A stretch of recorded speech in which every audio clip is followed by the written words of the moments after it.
Thank you, everyone, for being here. It is such an honor to be stood on this stage right now. My name is Caroline Hyde. I'm from Bloomberg Television. I'm lucky enough on the day-to-day basis to talk about technology, innovation, money, vast quantities of it. And I might say, oh, there's a new $3 trillion company worth now. That's NVIDIA. And then it's humbling enough to sit down with one of the people who you associate with innovation, Bill Gates. And he says, there's another $3 trillion issue you should be thinking about, and that's the economic impact of malnutrition. And I'm not just talking about dollars. This is billions of people who are currently not getting the food and the sustenance they need. This is 1 in every 2 children's deaths is because of malnutrition. And it's not rocket science, it's not AI, it's not a semiconductor that fixes it. In fact, quite often, it is but a vitamin that a woman needs when she's pregnant. We're going to talk about some of these issues today, and we're welcoming Tune Together for Nutrition, not just you who are lucky enough to be here in New York in the madness that is Unga Week, but those who are looking online as well. And thank you all for being here. Please do follow along with, of course, hashtag Together for Nutrition. But to talk through some of these issues and then confront the leadership necessary, the dollars necessary, and the focus on inequality necessary, we have got a huge swath of incredible speakers, experts here today. So I thank you very much indeed for your focus. And I want to now welcome to the stage to really kick off the introduction to this event, Dr. Omar Abdi, Deputy Executive Director for UNICEF.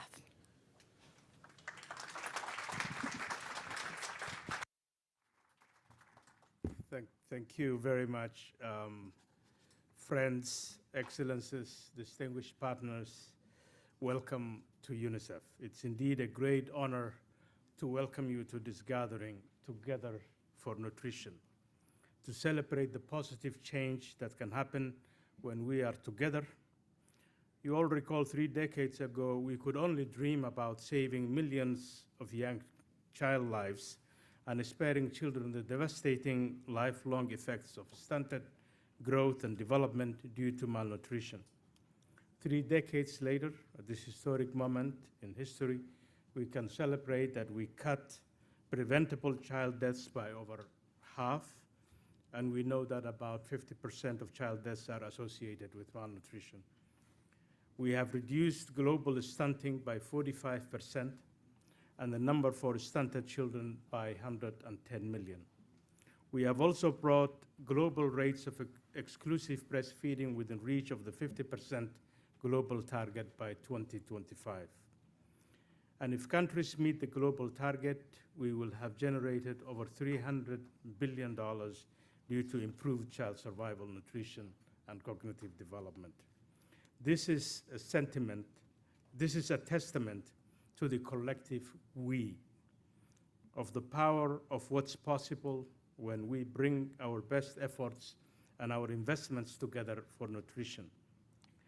The Nutrition for Growth Summit comes at a pivotal moment, one that can influence the growth and development of the largest cohort of surviving children in history, and the future growth and development of the nations they live in.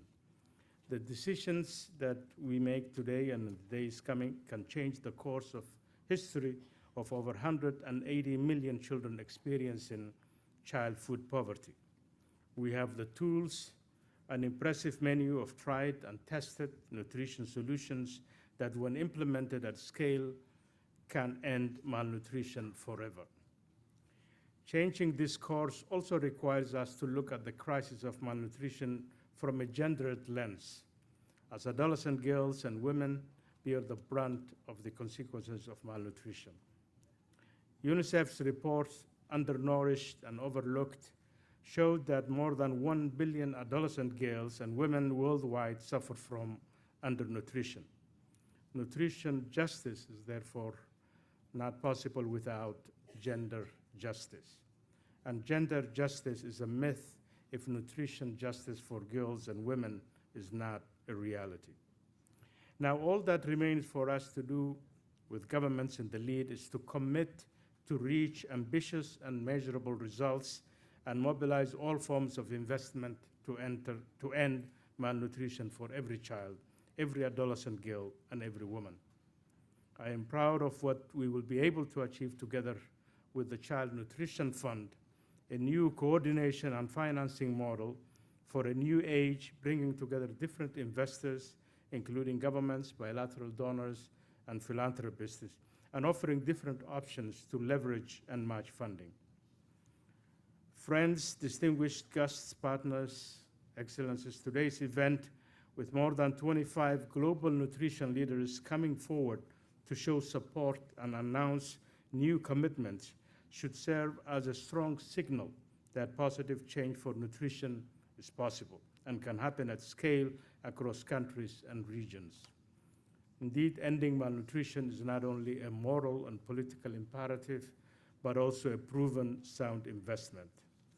This moment kicks off a sprint as we race towards the Paris Nutrition for Growth Summit in March 2025.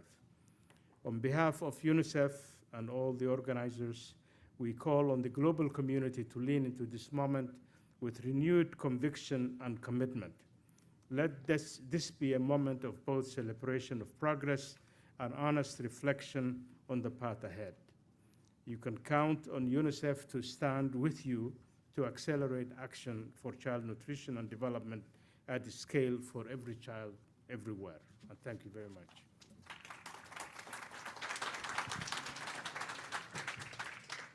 Well said, Dr. Abdi. Thank you. Now, we have 3 key segments to this event. And first and foremost, we're going to tackle leadership. Then we're going to move into the money, the finance, and then into the issue that remains so painfully raw of inequality. Now, first, let's talk about leadership, because this is a moment for collaboration, a moment to collaborate between the summits that we've seen for, of course, the commitment to nutrition that have already been hosted in Japan, that are currently being thought of with France and the US. We need commitment and collaboration together, not just from governments and leaders such as yourselves, but also the private sector as well. We want to discuss all of this leadership, and I'm afraid I am a British person, so I have a habit of butchering really beautiful names. Can you hear me? I will use this.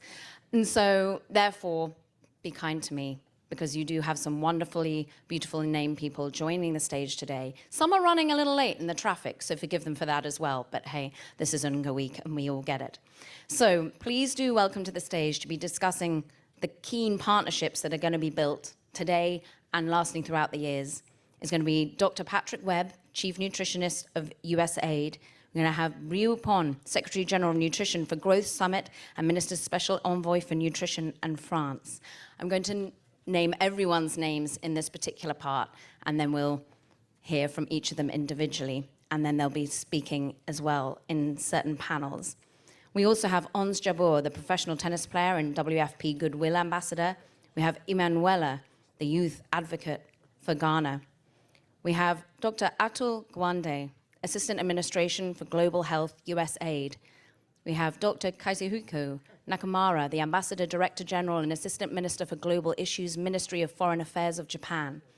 We have His Excellency Pierre Dimba, Minister of Health, Public Hygiene, and Universal Health Coverage, Côte d'Ivoire. We have Mary Mutane Mariuki, Principal Secretary, Ministry of Health for Kenya. And we will finish with closing remarks from Dr. Patrick Webb. But we start with the opening remarks from Dr. Webb now. Thank you. Thank you, Caroline. Actually, I'll move. I think I'll move here because I think some of the guests will also be talking from here. Excellencies and honored guests and ladies and gentlemen, please accept all protocol as observed. Dr. Omar, thank you for your kind words, and also thank you to all the UNICEF team that have worked so hard to welcome us all into your house, and we're very glad to be here. Welcome to you all for this really, really important event. My name is Patrick Webb. I'm the Chief Nutritionist for the United States Agency for International Development, USAID. And allow me just a few minutes for framing in addition to the way that Caroline just did. So you all know nutrition is not one thing. Nutrition is many different things. It's a range of outcomes that are of interest to us.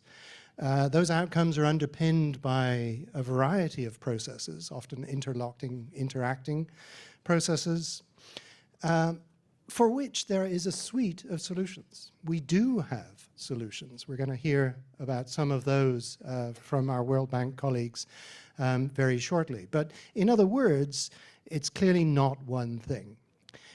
We do have to bring our collective actions together, however, to achieve the collective results we seek. So nutrition is about water quality, and it's about the quality of healthcare, as my colleague Atul Gawande will certainly be pointing out. It's also about affordable diets, affordable, healthy, safe diets, especially at a time when 2 to 3 billion people cannot afford a healthy diet on local markets at local prices. A healthy diet underpins malnutrition in all its forms, and we need to therefore be addressing all those forms through the accessibility of healthy diets, through agriculture, food systems transformation, and beyond. Of course, nutrition is also about tackling the mortality risks of the wasted child. Far too many wasted children, just as there are far too many stunted children. We need to address all of these different challenges in various ways. We need to pool our collective resources and to achieve our collective goals. That's what we're here for, is to define those goals and figure out how we all fit in across a range of problems. So at USAID, we often use the phrase, I often hear the phrase, layering, sequencing, and integration. Right? And that's a mantra relating to programmatic work at the country level. But the idea is sound. It's about achieving critical thresholds of investment in place and time to achieve critical synergies from those investments. That means we all have multiple parts to play, but we have to play those parts.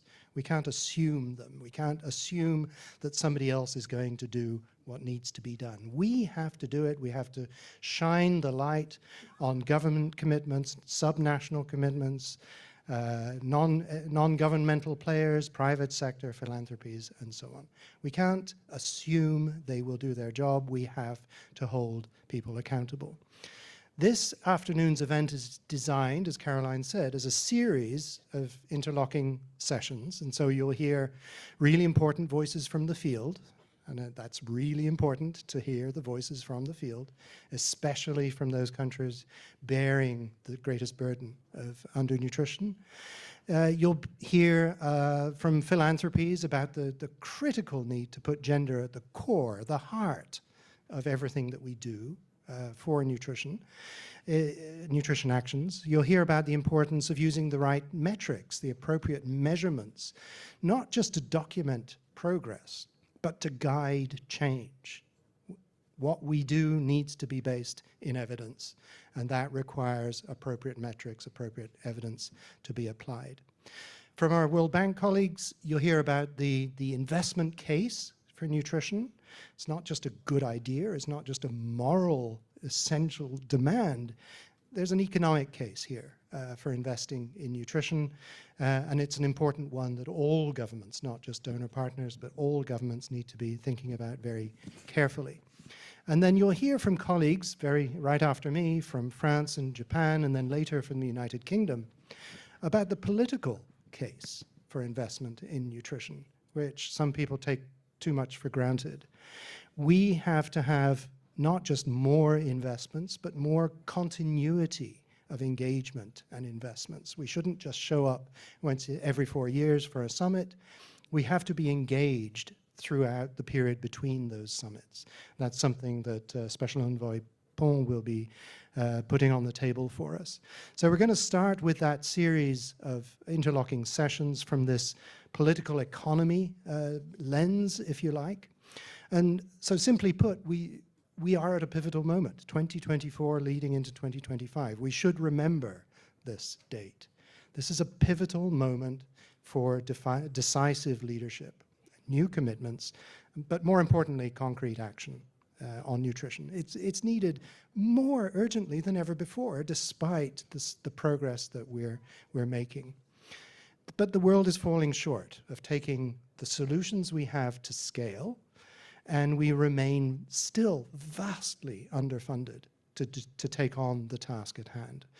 We can't leave the solutions we have on the table. We're risking human lives in doing so and undermining the potential for future generations. We must do better. And that's what this meeting is all about. And without further ado, I'll hand back to Caroline to kick us off into this session. Thank you. Thank you very much. And would you mind, Dr. Patrick Webb? Thank you very much indeed. We are going to now lead in French. So I hope that everyone who has the necessary equipment to be able to translate, if that is what you need. But I'm pleased to welcome to the stage now, Pierre Pon, Secretary General of Nutrition for Growth Summit and Minister's Special Envoy for Nutrition from France.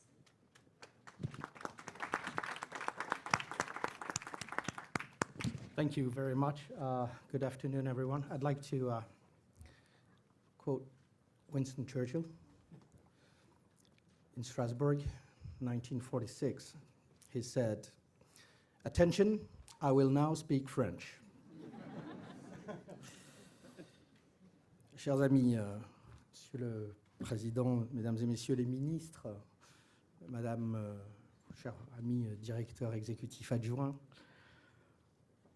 Madame l'ambassadrice de bonne volonté, chère Hans Jaber, Mesdames et Messieurs, Excellences, je suis ravi de me tenir à vos côtés aujourd'hui pour discuter de la façon dont nous pouvons mettre collectivement la nutrition au centre de l'attention politique de nos organisations et pays et gouvernements, et lutter contre ce fléau qui touche tous les pays du monde. La nutrition est un des moyens les plus efficaces pour briser le cycle intergénérationnel de la pauvreté, mais aussi pour améliorer la santé mondiale, la résilience face aux crises et l'égalité de genre. Une bonne nutrition pour toutes et tous est essentielle au développement humain et sociétal de nos pays. C'est la base la plus solide pour prévenir, atténuer et combattre la multiplicité, la récurrence des chocs auxquels nous sommes actuellement confrontés. Alors, comme vous le savez tous, nous sommes à près de 5 ans de l'échéance de 2030. Nous approchons de la fin des objectifs du développement durable. Et nous savons que la nutrition peut être la force motrice qui nous permettra d'atteindre les cibles fixées par les objectifs du développement durable. Elle a un effet catalyseur sur d'autres objectifs du développement durable. Elle se situe au carrefour de nombreuses questions de développement. La santé, les systèmes alimentaires, le changement climatique et bien sûr l'égalité de genre que je viens d'évoquer. La nutrition a un puissant effet transformateur. Elle concerne 11 des 17 objectifs du développement durable. Tous les pays sont touchés par la nutrition. Il est donc dans l'intérêt de tous les pays d'investir. Nutrition for Growth est un moment essentiel pour placer la nutrition au cœur de l'agenda du développement. Et nous sommes très honorés d'accueillir la 4e édition du sommet à Paris. In 2021, N4G Tokyo didn't set the bar high. It set the bar astronomically high. More than $27 billion were raised. through 396 commitments taken by 181 stakeholders from 78 different countries. That is very humbling.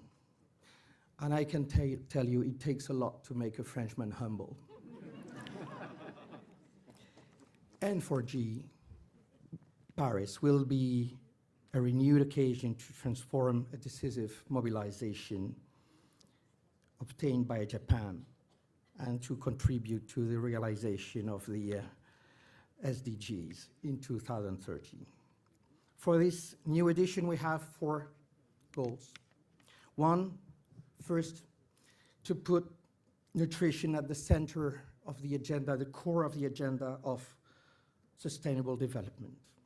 Second, to scale up the fight against malnutrition and to make it a universal cause. Third, to create continuity in the process and the commitments of the N4G summits for a good nutrition. And I would like to take this occasion again to thank Japan, for the last guest of the, no, we were the last guest of the Olympics, the last guest of the N4G summit, and as well as the United States, the next guest in LA, 2028, for accepting to join a troika. And this troika will provide continuity to N4G.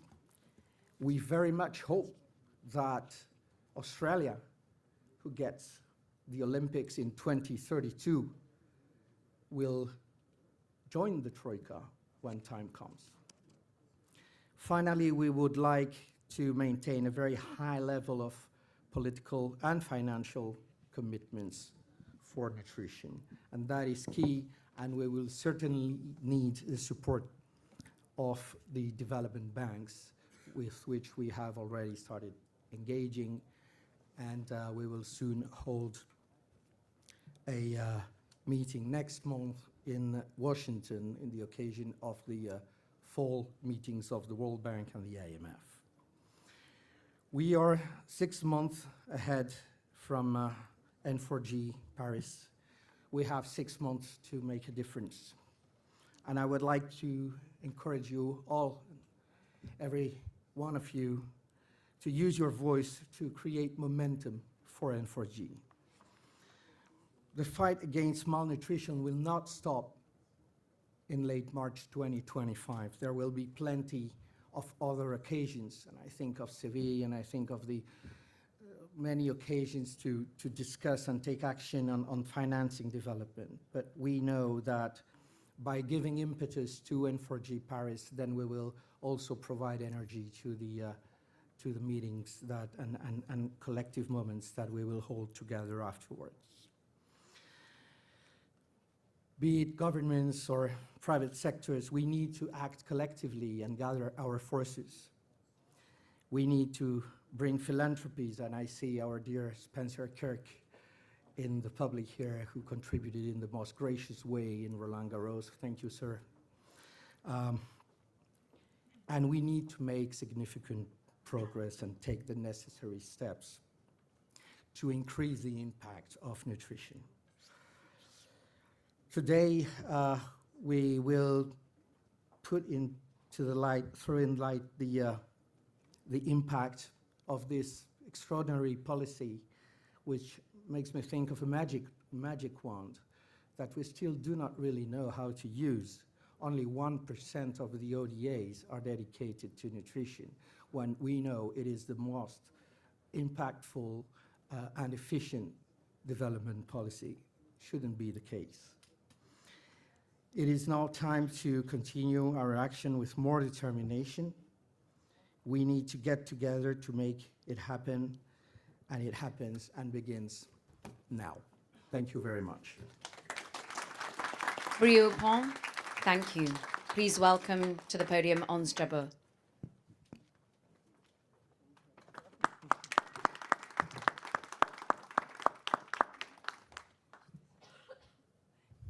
Good evening, everyone. It's an honor to stand before you today as a World Food Program Goodwill Ambassador and as a passionate advocate for a cause that affects millions of lives, the fight against hunger and malnutrition. Nutrition is everyone's business. Today, all of us in this room have made choice on what to eat. Many of us also have chosen what to feed our children. In making those choices, we have not only considered what will stop us feeling hungry, but what will keep us fit and healthy. As an athlete, I know the importance of nutrition firsthand. Without a healthy diet, I would have had the strength, the energy, or focus to compete at the highest level. But while for me nutrition is about achieving my best potential, for millions of people, especially women and children, it's a question of basic survival. In a world where we produce enough food to feed everyone, it is unacceptable that 309 million people are facing acute levels of food insecurity in the 71 countries with WFP operations, and that malnutrition is the leading cause of death among young children, and that it claims the life of a fifth of all pregnant mothers. Through my work with the World Food Program, I have come to understand the devastating impact of malnutrition on families and communities, and the financial burden it places at developing countries. The Nutrition for Growth Summit next March in Paris is a critical moment for us to come together as a global community to confront those realities head-on. We need to ensure that our commitments prioritize those that need it the most, and gender equality so that women and girls are not left behind. This is not just a moral imperative, it is a smart investment. When we invest in nutrition, we invest in healthier children, stronger communities, and a better future for everyone. To make this happen, we need a bold action. Governors, the private sector, civil society, those of us in the room, we all have a role to play. We must commit not only financial resources, but also innovative solutions that address the root causes of malnutrition. We must build food systems that are not only sustainable and resilient, but also fair and inclusive for everyone. As a female athlete, I know the power of women to break barriers, inspire change, and uplift an entire generation. And I believe that the same power lies within all of us. If we stand together, we can create a world where no one goes hungry, where every child, boy or girl, can grow up healthy and strong. I believe in the power of sport to unite people across culture, borders, and differences. And I believe that same power lies within us as a global community to unite against hunger and malnutrition. Just as athletes work together as a team to achieve victory, we too must work together because the stakes are too high to do anything less. As we look ahead to the Nutrition for Growth Summit, let us remember that our decision and commitments will shape the future for generations to come. Let us ensure that no child goes hungry, that every mother can nourish her family, and that every child has the opportunity to become a champion. Thank you. Ons Jabour, thank you. Please welcome to the stage Emanuela, Youth Advocate for Ghana.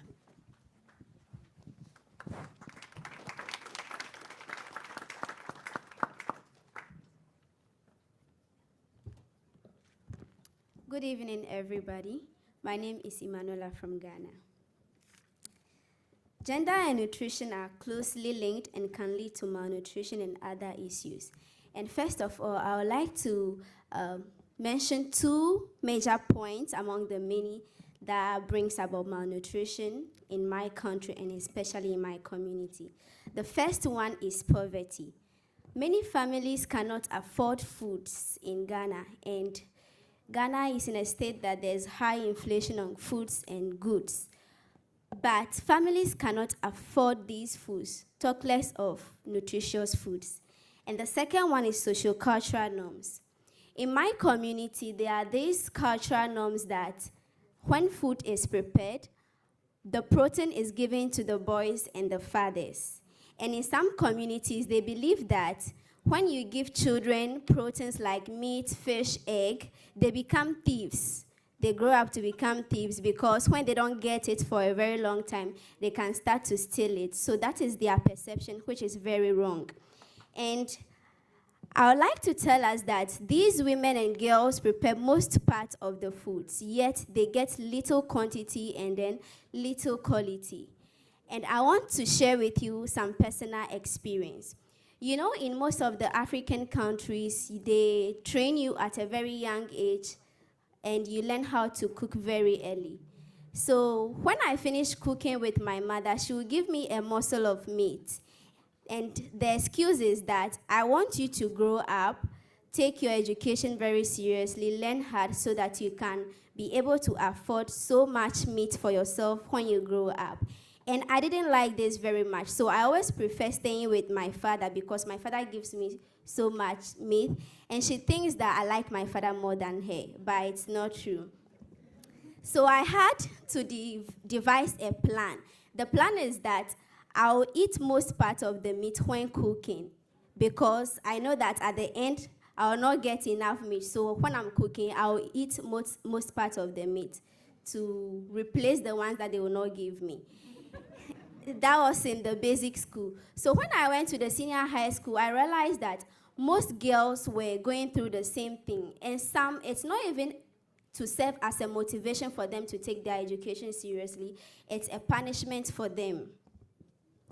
Now, to answer this question about why we must focus on both gender and nutrition to support girls rather than just one or the other, I'll say that it is true, it is an undeniable fact that both boys and girls need nutritious food to thrive.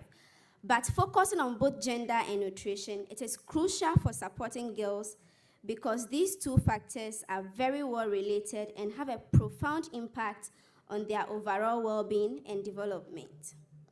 The first reason that I say this is in place is that it's intersectionality. Gender and nutrition are intertwined issues. Girls normally face unique challenges related to gender, such as discrimination, limited access to education, and cultural norms that prioritize boys' nutrition over girls. The second one is empower girls. We need to empower girls. And why must we do this? For them to grow up well and then reach their full potentials. Girls who are well-nourished always reach their full potentials and they are always confident as compared to the malnourished ones. Again, to increase good health. Girls who are always malnourished may experience complications during childbirth, when schooling, and even with their menstruation. This affects their health and that of their babies. But when we take the nutrition of girls seriously, we are going to get that future where everybody is strong, especially girls. We have been talking about a future, a healthy future throughout the whole week. And can we get this healthy future if the girls who are going to produce the future generation are malnourished? I don't think so.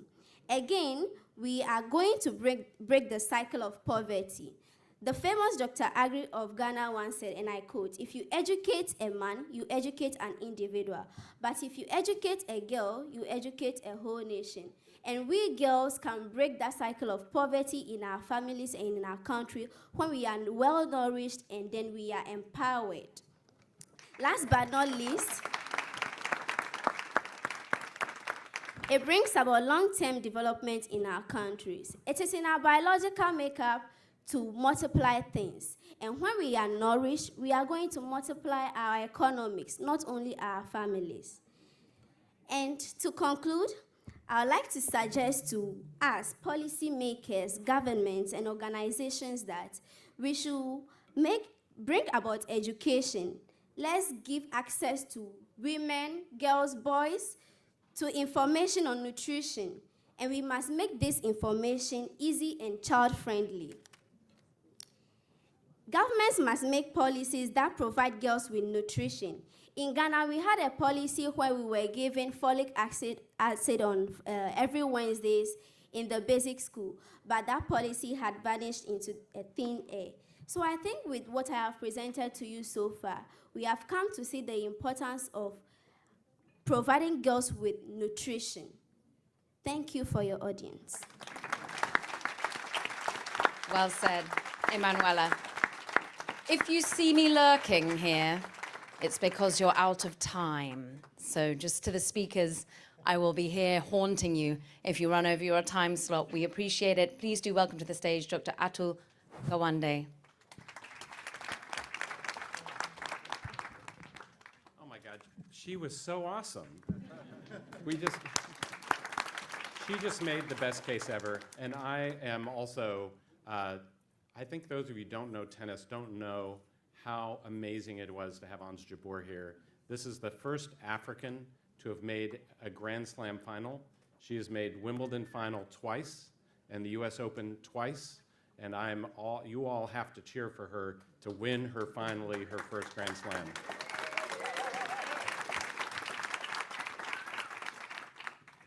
I'm Atul Gawande. I'm at USAID. I lead global health at USAID. And I want to start with just the story of how malnutrition affected my own family.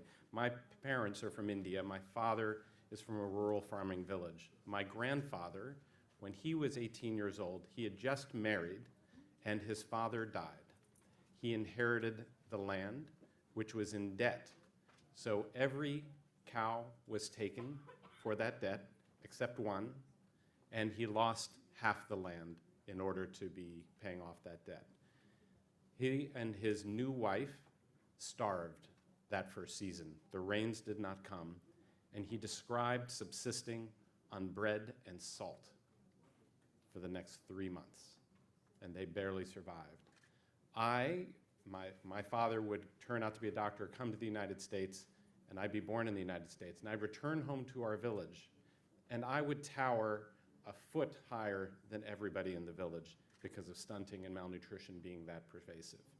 Now, today, India is a farming exporter, a food exporter, and that transformation was in part because of USAID, which I get to now work at and describe and help bring to a much wider part of the world. And I'm a beneficiary of the work we have done in malnutrition and food security. So I'm extremely excited to be here today, just to say a few things, knowing she's about to come up and stop me very shortly. So let me just say, a fundamental part of life expectancy is our mission for nutrition. Most recently, in the lead up to the 2021 N4G, USAID Administrator Samantha Power made a historic financial commitment that once again redefined what was possible. The US would invest up to $11 billion we'd committed over 3 years at that time to combat global malnutrition, part of that extraordinary commitment. In the end, the US support ended up totaling actually $12 billion. We're thrilled to announce that the US government has surpassed that bold pledge by nearly $1 billion coming into this next N4G.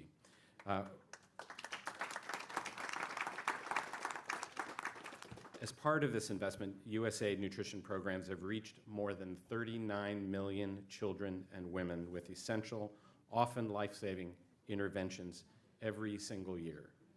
Now, there are other things we have continued to do. The Biden-Harris administration made another landmark move by signing the Global Malnutrition Prevention and Treatment Act. Among other things, it focuses USAID's efforts on strengthening nutrition through primary healthcare systems with an emphasis on using primary healthcare to assess and identify the children who are most in need, not just for stunting, but acute malnutrition, and therefore triaging the right resources to the right people at a community level, preventing and treating child wasting, ensuring adequate vitamin A coverage, improving prenatal micronutrient supplements for pregnant women, and expanding skilled breastfeeding counseling. As we set our sights on March 2025 and the next Nutrition for Growth Summit, we are, as we're in this election period, we're not yet ready to be able to make an early commitment, but let's challenge all of ourselves to redefine what's possible once again, because we have been strongly committed as the United States, and we are going to remain strongly committed. I just want to take a moment here to thank the governments of France and Japan for your exceptional leadership and commitment. Their contributions remind us that this is a bold, collective effort, and it's through their dedicated collaboration and all of ours that we will make meaningful change. And so let me just say also thank you to UNICEF and Executive Director Kathy Russell and the Stronger Foundations for Nutrition and their team who've been organizing this event and been instrumental in bringing us together. I urge every government and every organization in this room to rise to this occasion. We can do what we witnessed in 2021 and raise the bar. Thank you. Ahead of time. We thank you. We welcome to the stage Dr. Kazuhiko Nakamura.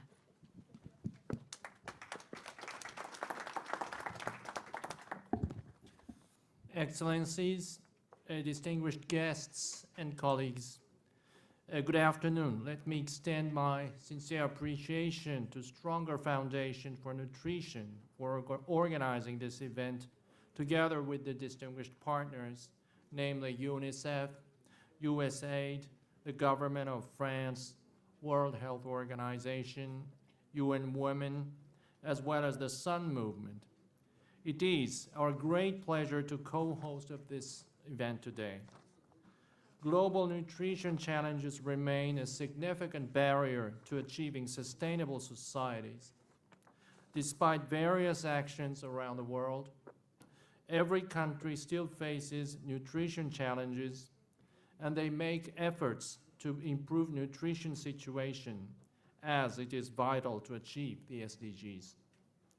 Actions to end malnutrition in all its forms can contribute to achieving all 17 goals, especially Goal 2, Zero Hunger, and Goal 3, Good Health and Well-being, that cover nutrition and health challenges. And it also contributes to universal health coverage throughout cooperation between various sectors. Japan started to develop its nutrition policy as a national effort in 1920, and throughout the history of the country's nutrition policy, diets, specialists, and evidence have always been the core elements. Japan has been continuously promoting its nutrition policy in line with the principle of leave no one behind. With this in mind, Japan hosted the Tokyo Nutrition for Growth and for G Summit 2021. The outcome document, Tokyo Compact on Global Nutrition for Growth, was endorsed by 215 stakeholders, including 65 governments, 11 international organizations, 60 private sectors, 58 civil society, who shared the principles that everyone, everywhere needs good nutrition to live a healthy and productive life, and no one should be left behind. In addition, it was also reiterated that investing in good nutrition is an opportunity to give positive impact to health by increasing individual potential and productivity and by supporting economic development in nations. 396 commitments were submitted, and over $27 billion of financial commitment were announced. At the summit, Prime Minister Kishida announced that Japan would provide nutrition-related assistance to the world, which will amount to over 300 billion Japanese yen, which is equivalent to around $2.8 billion for the next 3 years, and approximately 160 billion yen, which is equivalent to around $1.5 billion, has been allocated in 2022. The progress of the nutrition commitment goals is tracked through the Nutrition Accountability Framework developed by the Global Nutrition Report. I believe that a progress report taking into account the recent assessment survey will be published soon.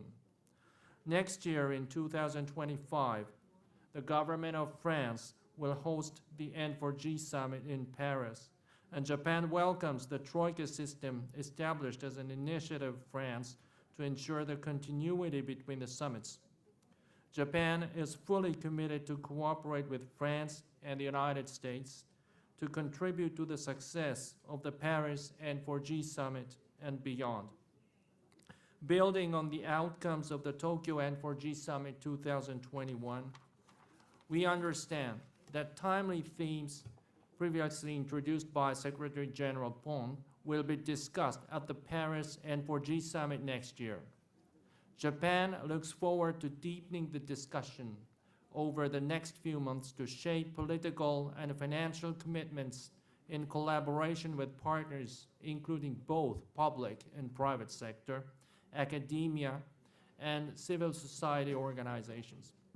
We hope to strengthen our cooperation with the whole nutrition community along with various stakeholders to improve the global nutrition outcomes. Thank you. Dr. Nakamura, thank you. We welcome to the stage His Excellency Pierre Dimba.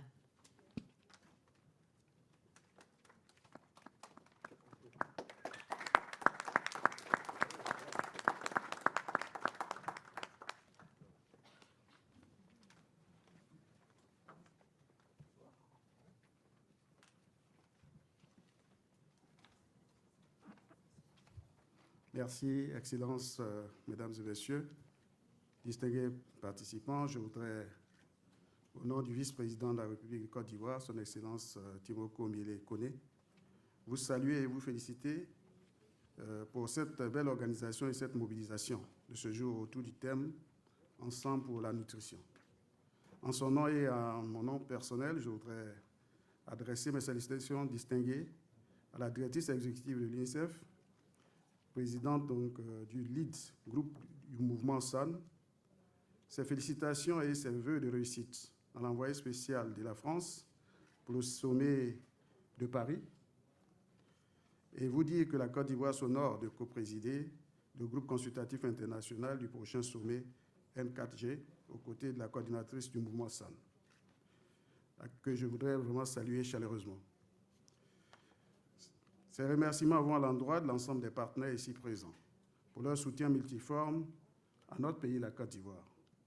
Excellences, Mesdames et Messieurs, comme vous le savez, la nutrition ainsi que la faim touchent à la première richesse de notre pays, à savoir le capital humain.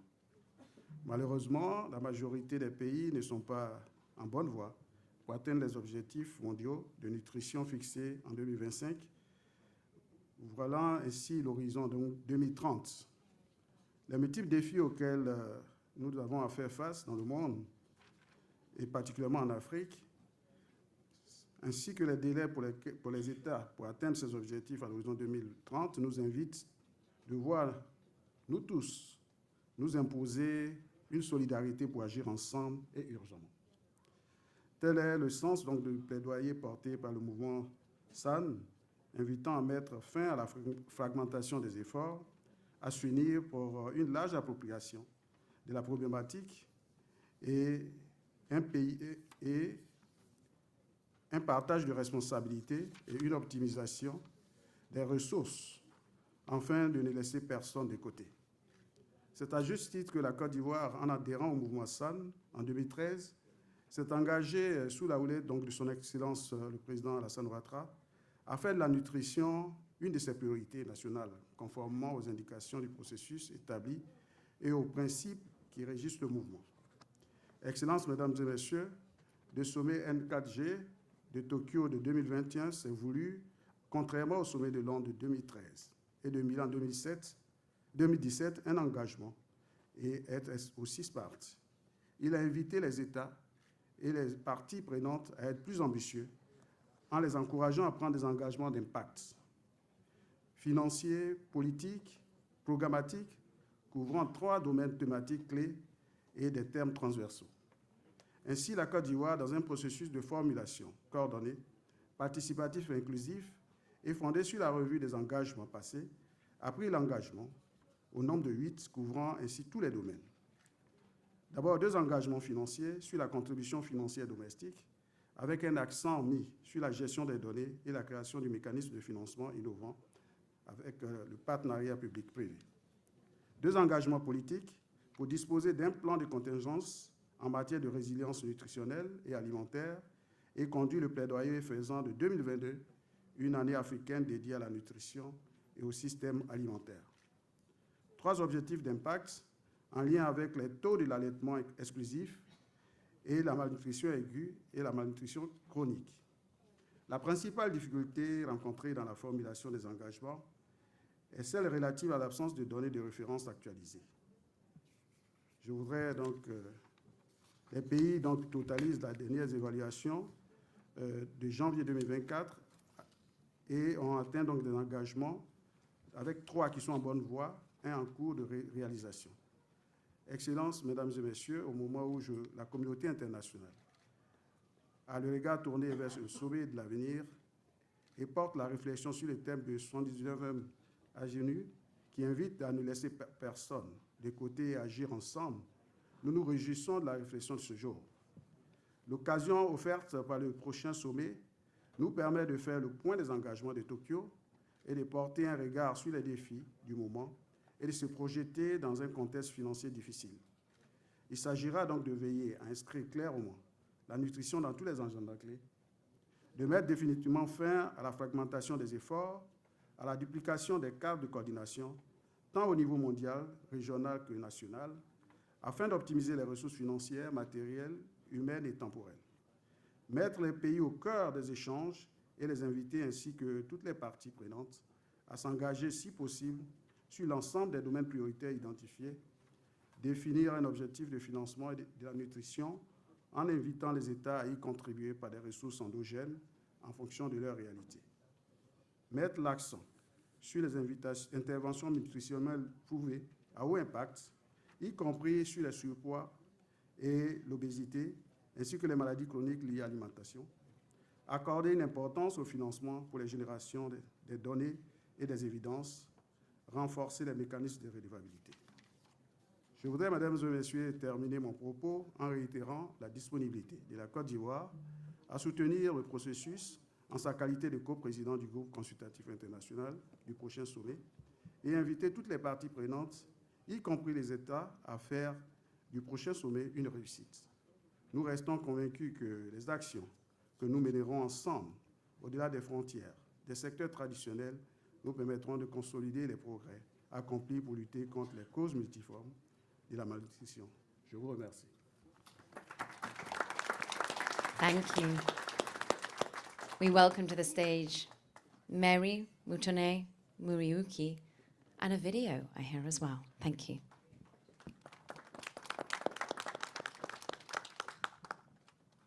Thank you very much and good evening, everyone. I'm really passionate about nutrition that I could not risk to have no video or present myself, so I had to make sure I'm here and my video is here. Let's play.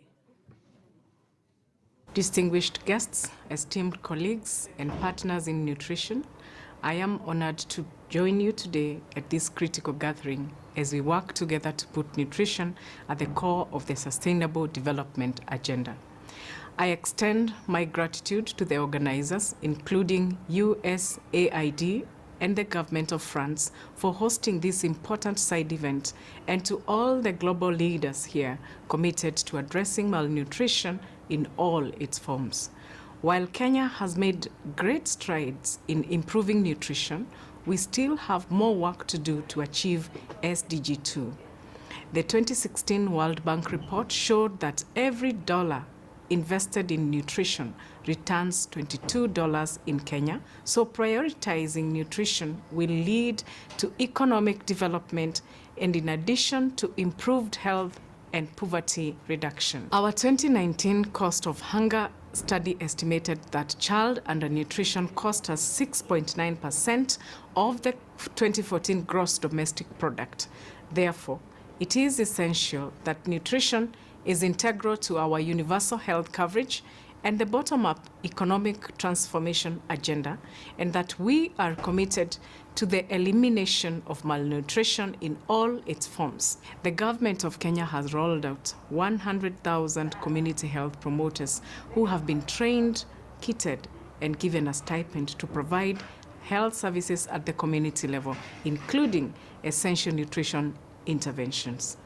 The government has also enacted the Primary Health Care Act, which is aimed at providing for every delivery of, access to, and management of primary health care including ending preventable maternal and newborn mortalities. We have made good progress on our commitments from the Tokyo 2021 Nutrition for Growth Summit and continue to work towards achieving them by 2025.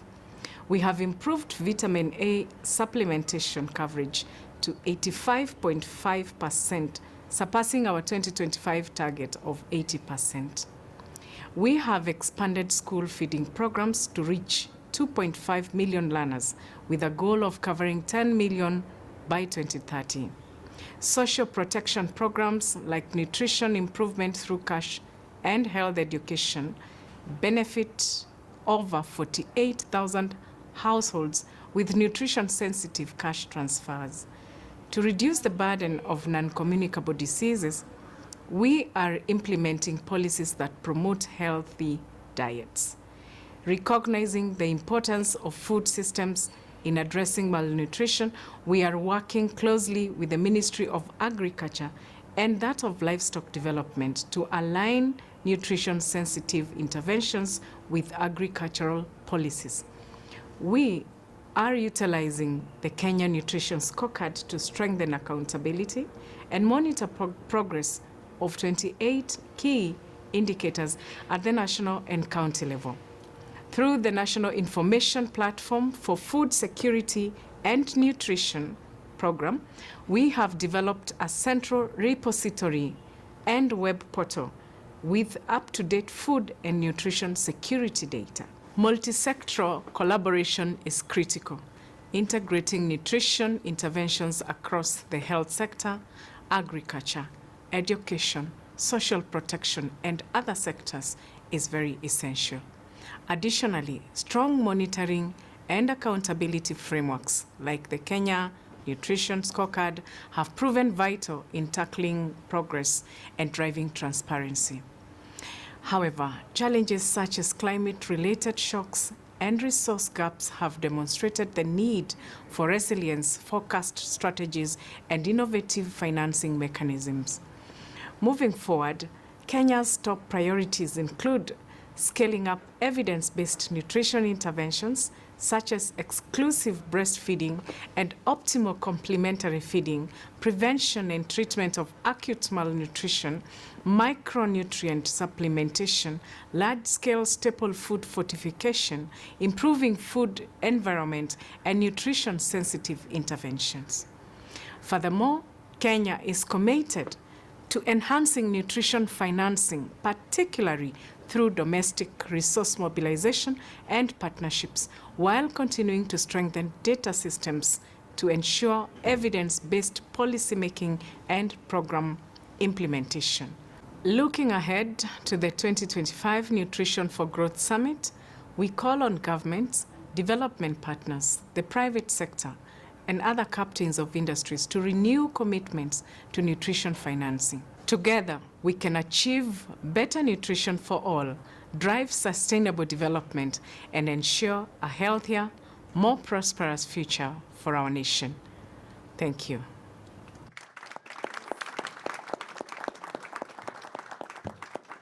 This is a collective responsibility. You have seen the video, you've seen the owner of the video. Thank you. Wonderful. Dr. Patrick Webb, please do return to the podium. So just as we transition from the end of this first session to the next, just three, I think, quite important takeaways. The first, you, as of now, have just 6 months to learn French. No, that wasn't one of them. First one is leadership is out there. We're seeing growing leadership from governments across the world, in more than I've ever seen, and kicking off in terms of Nutrition for Growth from the UK. Thank you, Lord Collins. This leadership needs to coalesce and grow and engage in that collective responsibility we just heard about. And the second one is we all have a role in encouraging that, catalyzing that, and holding the accountability for that. It's got to be at all levels. Leadership is in your hands as much as in the policymakers' hands. And then finally, we all need to listen very carefully to the next generation of leaders who have a lot of important things to say. So thank you for this first session, and we'll move to the next. Thank you. Huge appreciation to all of our speakers thus far. Please do return to your seats. We appreciate it. And we've been sat for an hour, so I want everyone just to roll their shoulders, move their head around, ensure that they feel comfortable, because we've got more important things to hear. We've just heard about collaboration.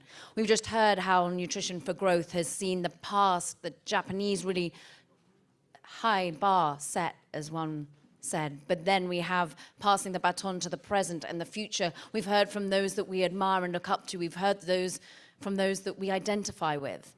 We know the challenges. What about the money? We're going to talk about finance now. We're going to discuss how we get the change, how we ensure that we are not late and behind on the Sustainable Development Goals, as we currently seem to be on track. We have, of course, a $3 trillion economic impact to make. What investment does that need, and who from? So we're going to hear from a raft of wonderful speakers. I ask the speakers, when I name you and your title, to remain seated and come up one at a time, and then I will invite the panel to come and sit on the chairs. We appreciate it hugely. We have Rémi Rio, CEO of Agence France de Développement. We have Dr. Mira Shakar, Global Lead for Nutrition at the World Bank.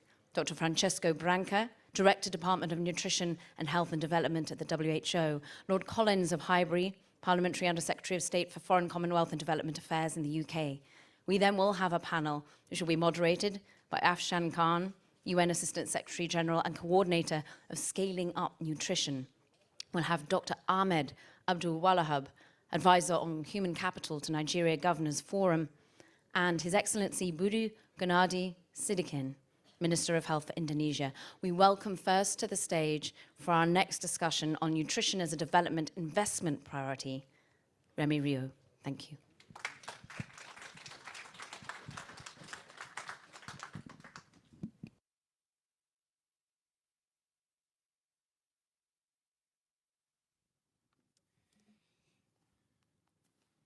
Good afternoon. Happy to be with you. And if you allow me, like Minister Dimba, like Ambassador Pont, and not only because there's the Francophonie Summit next week in Paris, not only because the N4G Summit in March will take place in France, but because the French language, like the English language, like any language, it's not about geography, it's really about solutions. It's really about innovation, because when we're thinking and speaking a different language, we can find things that we can then share and deploy. Et je voulais vraiment être avec vous aujourd'hui pour vous dire tout l'engagement du groupe Agence française de développement, EFD. Très heureux que la Banque mondiale soit là également, tous les acteurs financiers, pour faire de ce sommet sur la nutrition un très grand succès. Nous avons commencé déjà à travailler de deux façons. La première, c'est poursuivre ce fil qui a été tissé entre le monde du sport et le monde de la nutrition. Ça remonte bien sûr aux Jeux Olympiques de Londres en 2012, c'est passé par Tokyo évidemment en 2021 et c'est passé par Paris pendant les Jeux de Paris 2024. Et vous avez peut-être su que nous avons organisé avec Brieux, avec le ministère, un grand sommet sur la contribution du sport pour le développement durable le 25 juillet dernier, à l'invitation du président de la République Emmanuel Macron et du président du Comité international olympique Thomas Bach. Donc c'était bien sûr pour mesurer tous les bénéfices que le sport peut apporter pour les SDG, mais il y avait un engagement important, je crois, des 55 chefs d'État qui étaient présents dans cette salle, de toutes les organisations internationales, de tous les acteurs, pour faire de la nutrition et faire de son sommet un grand succès. Je vous cite les deux engagements qui ont été pris dans les accords de Paris du sport pour le développement durable. L'engagement 4 qui est Deliver Communication Campaigns about the benefit of sport for health. Et l'engagement 5, Launch a call to mobilize for nutrition in the perspective of the N4G Summit. Donc je vous invite vraiment à aller à la rencontre des 55 gouvernements qui ont pris cet engagement et à leur demander comment ils entendent les mettre en œuvre d'ici au mois de mars pour avoir l'effet de souffle le plus puissant possible. Et puis, il y avait aussi, lors de ce sommet, les engagements financiers. Nous sommes, un grand nombre de banques publiques de développement, nous nous sommes engagés à financer pour 10 milliards de dollars des infrastructures sportives de proximité d'ici à 2030. Et donc, c'est mon deuxième point, vous dire que le monde des banques publiques de développement se structure, se renforce, qu'il est vaste et qu'il peut investir. Effectivement, il ne s'agit pas d'une dépense, hein, il s'agit bien d'un investissement qui a un retour immédiat pour les budgets publics, qui a un retour immédiat pour la société, qui a un retour immédiat pour l'économie, et qu'il faut vraiment voir ces grands sujets de développement durable comme des investissements et pas seulement comme des dépenses, ou bien nous n'arriverons jamais à mobiliser les montants qui sont nécessaires. Donc on l'a fait en poussant beaucoup d'institutions à financer le sport. On va le faire aussi pour pousser dans la direction de la nutrition. C'est pas si difficile, hein. On sait déjà que deux tiers du financement formel de l'agriculture et du financement public. C'est pas assez d'ailleurs, il faut plus d'investissements privés. Mais on peut, sur les Sustainable Food System, Primary Health System, Water and Sanitation System, Education, School Meals, Social Protection, on peut vraiment apporter beaucoup de bénéfices. L'AFD va le faire, bien sûr. Et puis, on a créé au sein du mouvement Finance en commun. Donc, Finance en commun, c'est le mouvement des 530 banques publiques de développement. Hein, je parle de 15% de l'investissement mondial, 2500 milliards de dollars chaque année. On a créé une coalition spécifique sur la sécurité alimentaire et l'agriculture et la nutrition. J'étais, juste avant de vous rejoindre, avec Alvaro Lario, le président de IFAD, qui en assure la coordination. Il contient 132 banques publiques de développement, dont 42, je ne les cite pas ici, qui sont spécialisées, dédiées au financement de l'agriculture. Donc je pense qu'il faut leur proposer de pousser un peu plus loin, peut-être, l'ambition encore du groupe et d'intégrer le message qui est envoyé aujourd'hui et de proposer évidemment beaucoup d'innovation, beaucoup de renforcement de capacité, beaucoup d'appui pour faire pleinement de ce sujet de la nutrition un sujet majeur pour le financement du développement. Et je termine en disant, puisqu'il y a beaucoup d'acteurs dans cette salle, des philanthropes, du secteur privé, n'hésitez pas à réfléchir à comment leverager cette capacité financière publique de telle sorte qu'on fasse des choses plus difficiles, évidemment, qu'on aille plus loin, qu'on aille dans les territoires les plus touchés par ce problème et qu'on arrive ainsi à démontrer, avec le sérieux de ces institutions, qu'on arrive à démontrer tout l'impact de ce sujet pour le bien-être des populations. Voilà, je vous remercie.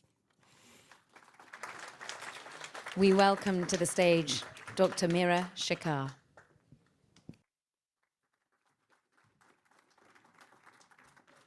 Can we have the slides, please? Thank you. Well, yeah, how do we get it started? Okay. Sorry, can we take it back?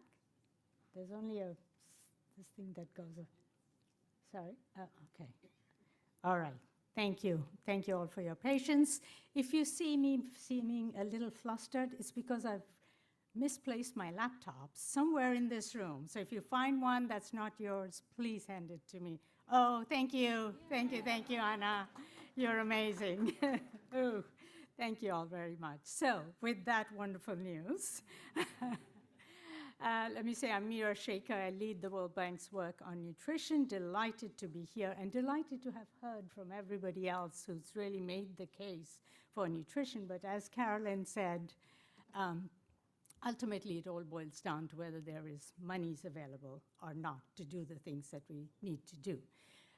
For the last N4G, we from the World Bank had put together this investment framework for nutrition for this and for G, we are doing exactly the same thing, updating the previous evidence and the costs and the benefits as well. The good news is we have it done. The bad news is, or not so great news, is that it will be launched on October the 2nd. So I can give you a preview of what is there in that, but our communications team will shoot me if I give you the numbers already. Those will come out in a press release on October the 2nd. With that, let me say we've highlighted here some of the objectives of the updated investment framework. I won't go through the details, but just to say it highlights a compendium of cost-effective interventions that will hopefully be used for N4G, but also for the World Bank's new Global Challenge Program on food and nutrition security. I won't belabor this point also, this slide, because my colleague Francesco will talk about it in a little while. But just to emphasize one thing, that the world is far. We've actually, I think Omar said this right at the first, this thing, that we've actually had a very impressive decline in child stunting over the last few decades, and we should celebrate that. But having said that, the glass is still only half full. There's a lot more that needs to be done, and we are seeing trends that are worrisome. We are not reaching the targets that we hope to achieve. And the targets, Francesco and team at WHO are revising those targets. So let me continue with the good news. I like to give good news first. There are several countries, and here we've highlighted 10 countries, that have shown great reductions in child stunting. It's possible. Many countries have shown us. Countries from Burkina Faso to Rwanda to even Afghanistan have shown declines in child stunting. The not so great news is that while we are reducing child stunting, we're seeing that there are increases in overweight and obesity. And here I just want to share with you the 10 countries that have seen the maximum increases. That doesn't mean your country hasn't seen it. It just means it didn't show up in the top 10. But most countries are seeing an increase in overweight and obesity. So that's a challenge too. And yet, we in the nutrition community, and I may be preaching to the choir here, we really focus on the first 1,000 days of a child's life, whether it's for the undernutrition agenda or even for the overweight obesity agenda. And why? Because, as you will see, the brain of a child that is stunted has changes in the structure of the brain that can never be reversed. So we really need to prevent malnutrition. We can treat some things, but we really need to prevent it. And if we are able to prevent it, whether it, and just on the brain, this thing, whether it's sensory pathways, language pathways, or higher cognitive function, everything happens in those first 1,000 days. It's our window of opportunity. It's also the window that closes if we don't act fast enough. And that has huge impacts in terms of schooling, earnings, poverty, and global economies, as several of you have highlighted already. As you know, the bank has put together something called the Human Capital Index. And many leaders, global leaders, have bought this idea of the Human Capital Index. And if you unpack the Human Capital Index, there are 3 indicators: survival to age 5, quality of learning in school, and health. If you unpack that further, survival to age 5, half the child deaths, I think, Brewer, you mentioned that, are because of malnutrition. If we look at the quality of learning, stunted children, anemic children, they learn less, they drop out of school, they just don't do well. If we look at under health, child stunting rates, we've talked about that incessantly, that it is all about nutrition. At the same time, the other indicator under health is adult survival rates. And if we look at the rising obesity rates and the links with non-communicable diseases, diabetes, cardiovascular disease, and the like, all of that is linked to adult survival rates. I also want to emphasize, and some folks mentioned this earlier, that there are strong links between climate change, gender, and nutrition. Climate really exacerbates both under nutrition and obesity. And the document will highlight all the details of how this happens. But I think the point I really want to emphasize is that intentional climate investments that target women and children, they can help generate the most returns and improve human capital. So that's where we want to focus. And gender is very much linked to both of these. And all of you know that nutrition, especially food systems, they are a major driver of climate change. A large percentage of the greenhouse gas emissions are linked to the agri-food sector, 30% of these things. If we look at ultra-processed foods, how much they contribute, huge amounts to the climate. And you'll have the numbers in the report, so I'm not going to give you the numbers, but I'm giving you the big picture. Given that situation, how much do you think climate financing is targeted for nutrition? Anybody wants to take a guess? No one, and time is running short. 4.3% of climate funds are currently target the agri-food sector, and a small percentage of that is for nutrition.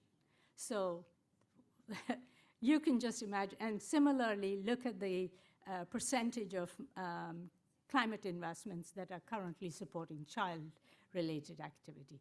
Clearly, many people tell us this is a problem. Yes, it's a problem, but we see the glass as half full.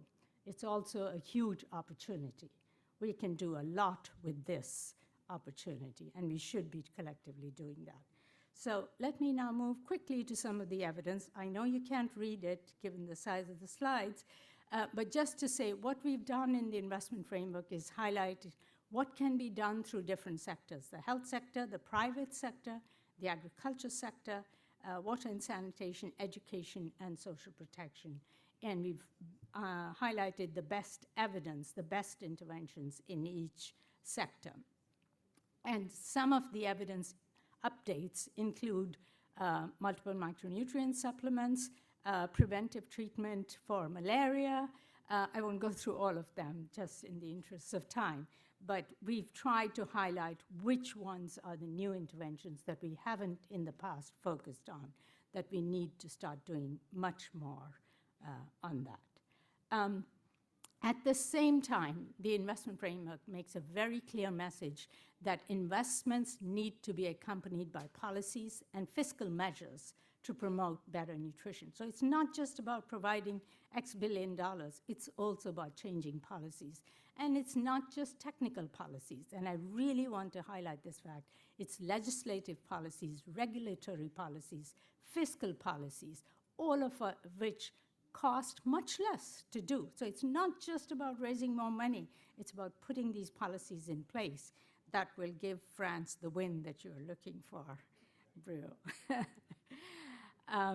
Let me move to the, and just for those naysayers, these policies are starting to happen. Today, 57% of the world is covered by taxes on sugar-sweetened beverages. And a country, and those give us health benefits, they also give us fiscal space in countries. A country like Colombia can raise up to $600 million a year from these taxes alone. So there's a new source of money. Similarly, countries are starting to do taxes on other unhealthy foods as well. So now, how much do we need? A lot of money. I can't tell you the number as yet. You'll get to know on the 2nd of October the exact amounts that we need. But what I do want to emphasize is that the bottom blue bars, bottom dark blue bar is the baseline spending that's happening at the moment. The lighter blue bar, is the amount of projected increase in domestic financing. And you see that is impressive, that countries are starting to increase their own financing. And I'm hoping that the minister from Indonesia is coming soon, because he is a classic example of somebody who's really increased domestic financing for nutrition. So that there is some projected increase. And there is a slight line over there. I'm not sure if you can see it. Yeah, you can't. There's a good reason you can't see it, because it's so little. That is the projected increase in development assistance. So essentially, we're not projecting a huge amount of increase in development assistance. That being the case, there's a huge gap, and that gap needs to be filled. It cannot be filled from traditional sources that we've all depended on. Yes, I hope all the folks from agencies that can contribute to development assistance budgets can see this line and say, oh my God, we've got to do something about this.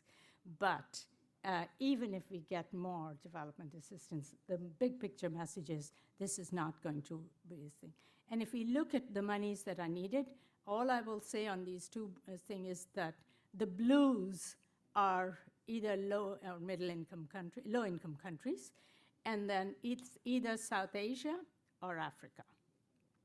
Those are the countries that need the resources the most. So think about what the development assistance community, including philanthropies, can do for this space.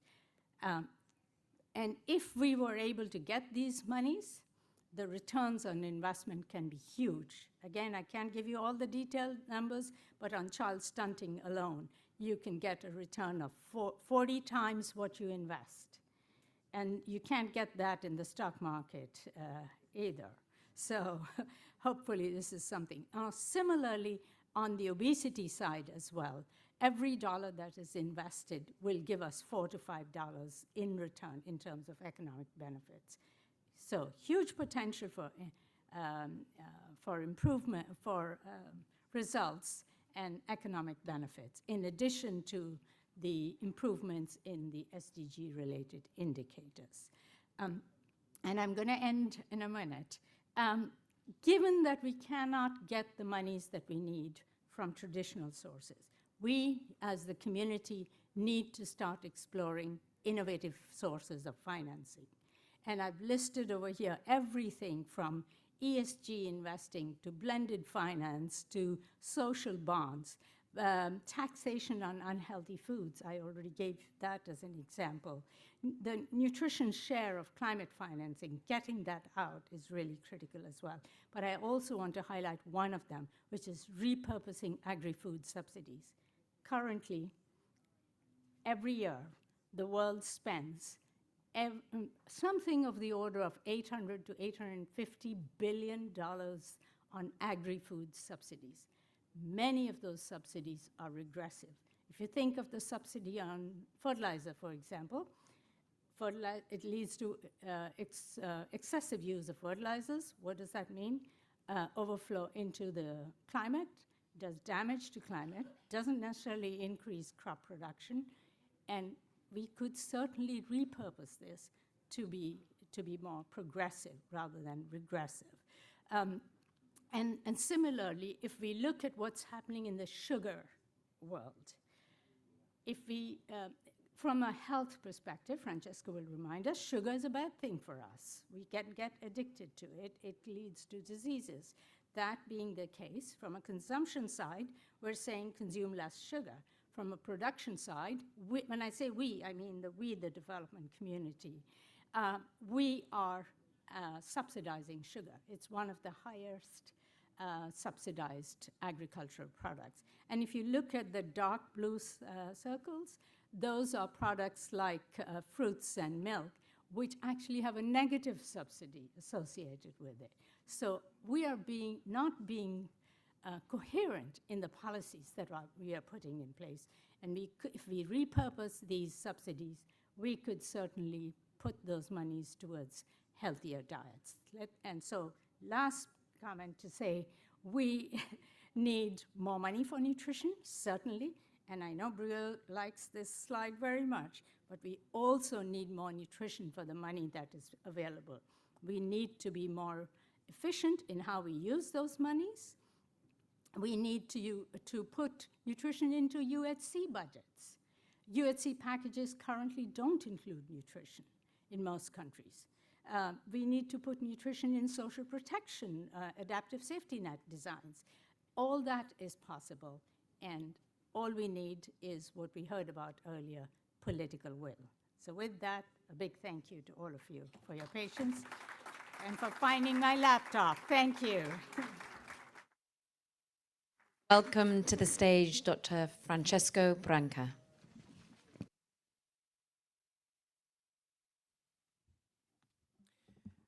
Good afternoon. So my task is to give you an overview of where we are with the progress on the targets. Mira mentioned some of it. I will give you not only the situation, but also what the projection is for 2025 and 2030. For those of you who have not heard of the target before, I'll give you a little bit of a history. This was something that was established back in 2012 by the World Health Assembly. And at the time, we didn't have the SDGs. So we said, well, let's look at a perspective of a bit more than 10 years. So 2025 is a round number, also because the non-communicable disease target had been established for 2025. And after that, the SDG discussion started. The second International Conference of Nutrition recognized this target, and then they made it into the SDG 2, which says, you know, we need to address all forms of malnutrition. That was an important progress, because in the past, we've only been focusing on undernutrition. There was a recognition that malnutrition is complex. It's about undernutrition, it's about micronutrient deficiencies, and it's about overweight and obesity. So now, on the eve of the expected time for the achievement of this World Health Assembly target 2025, we need to review the situation, and I'll present a WHO analysis and illustrate what would be the WHO proposal to the World Health Assembly. I really would like to acknowledge the inputs received. We have had several public consultations. We're working with our sister agency, UNICEF. So what you'll hear is the result of a common discussion and potentially an agreement of what could be our level of ambitions. And it's important to have this discussion now on the eve of the Nutrition for Growth. So apologies, I'll show you some graphs and numbers. But you'll see each of those part of the figure is one of the targets. And you'll see the first column is where we were in 2012. The second column is where we are now, our latest estimate. The third column is where we might be in 2030. And then the gray one is what is supposed to be the target. So you see there, you heard already, a success story of stunting. We've done a lot of progress there. But at this rate, we will not achieve the targets. I mean, this is actually the number of children with stunting. So we were supposed to get to 106 million. We will probably still be quite higher than that. The second one is about anemia. And that's a sobering description of the story. You see, the third one not only is not going down, it's going up.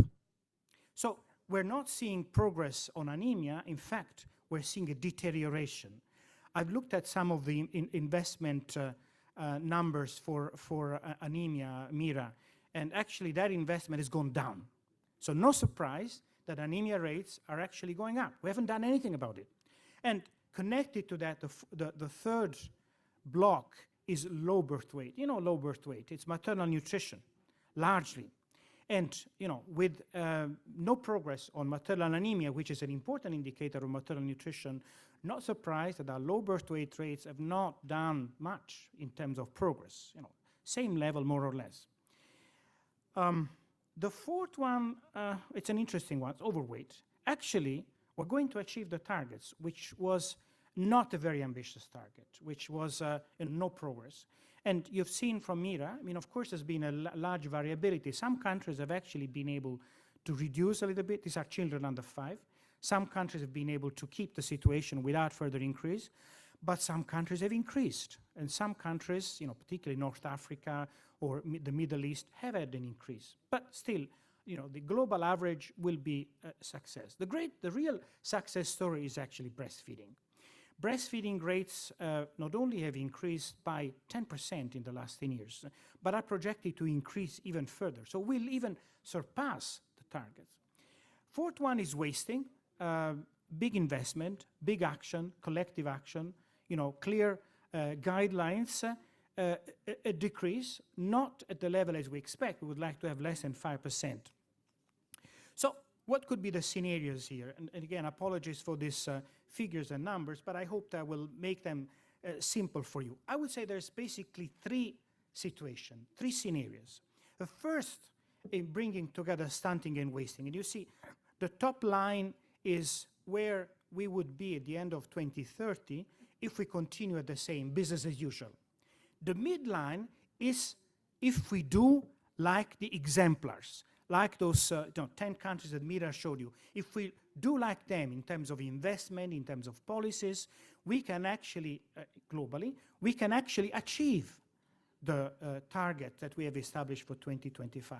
The bottom line is, well, we tried in 2018 to say maybe we can be a bit more ambitious.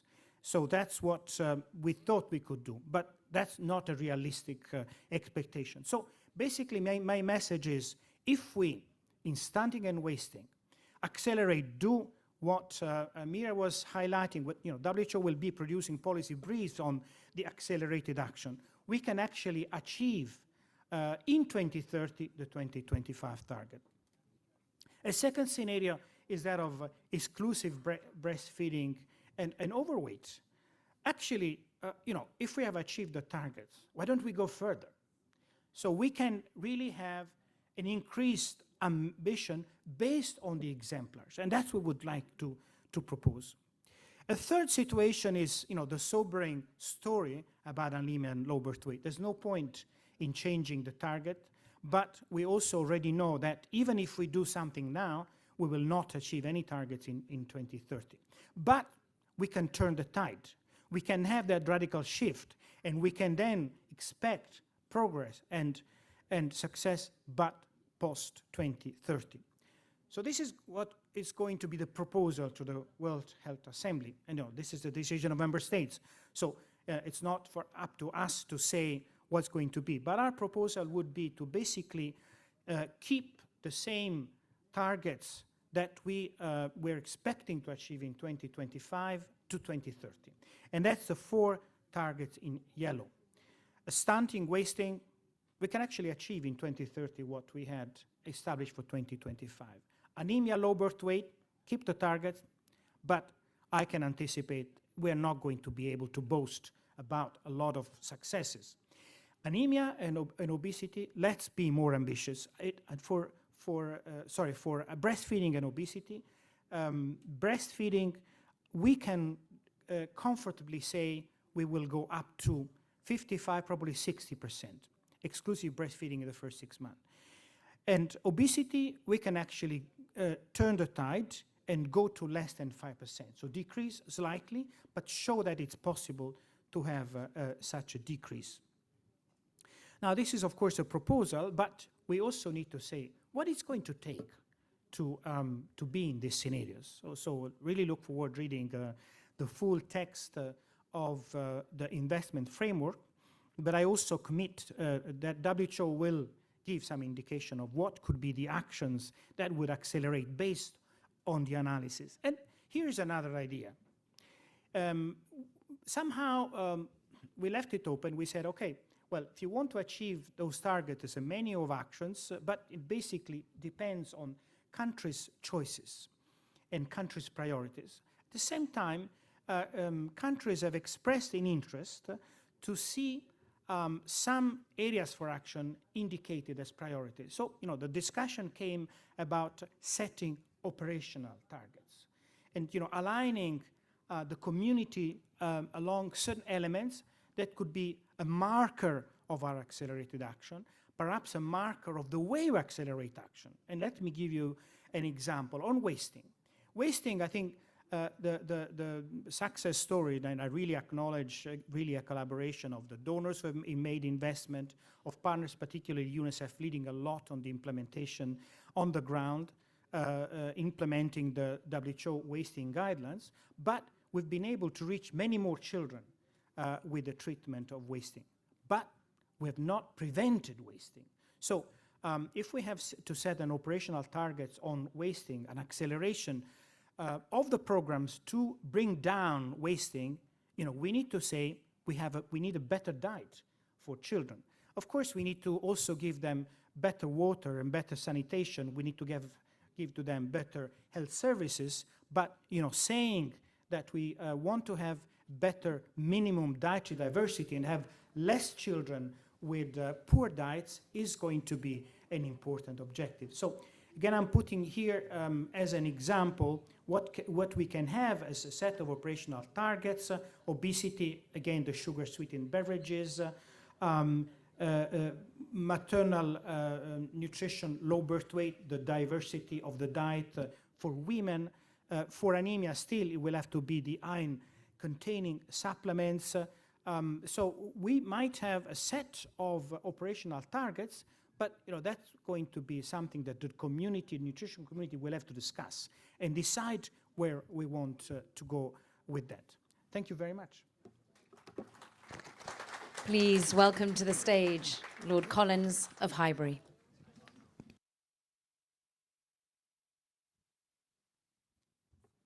Thank you so much, and a big thank you to all partners for bringing everyone together this afternoon. And it's a huge privilege for me to be here representing the new United Kingdom government.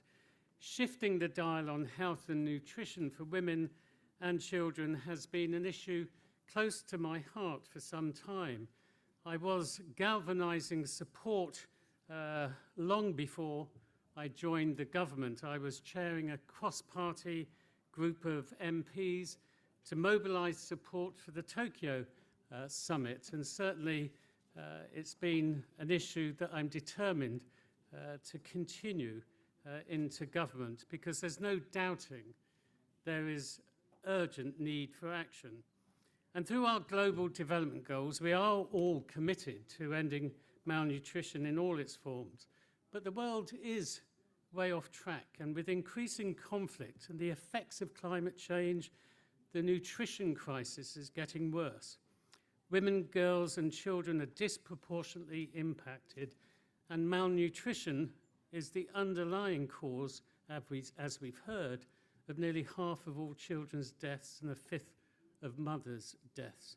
More than 47 million children under the age of 5 are suffering from acute malnutrition or child wasting. And this can, as we've heard, have lifelong effects, and it goes beyond the impact on individuals alone.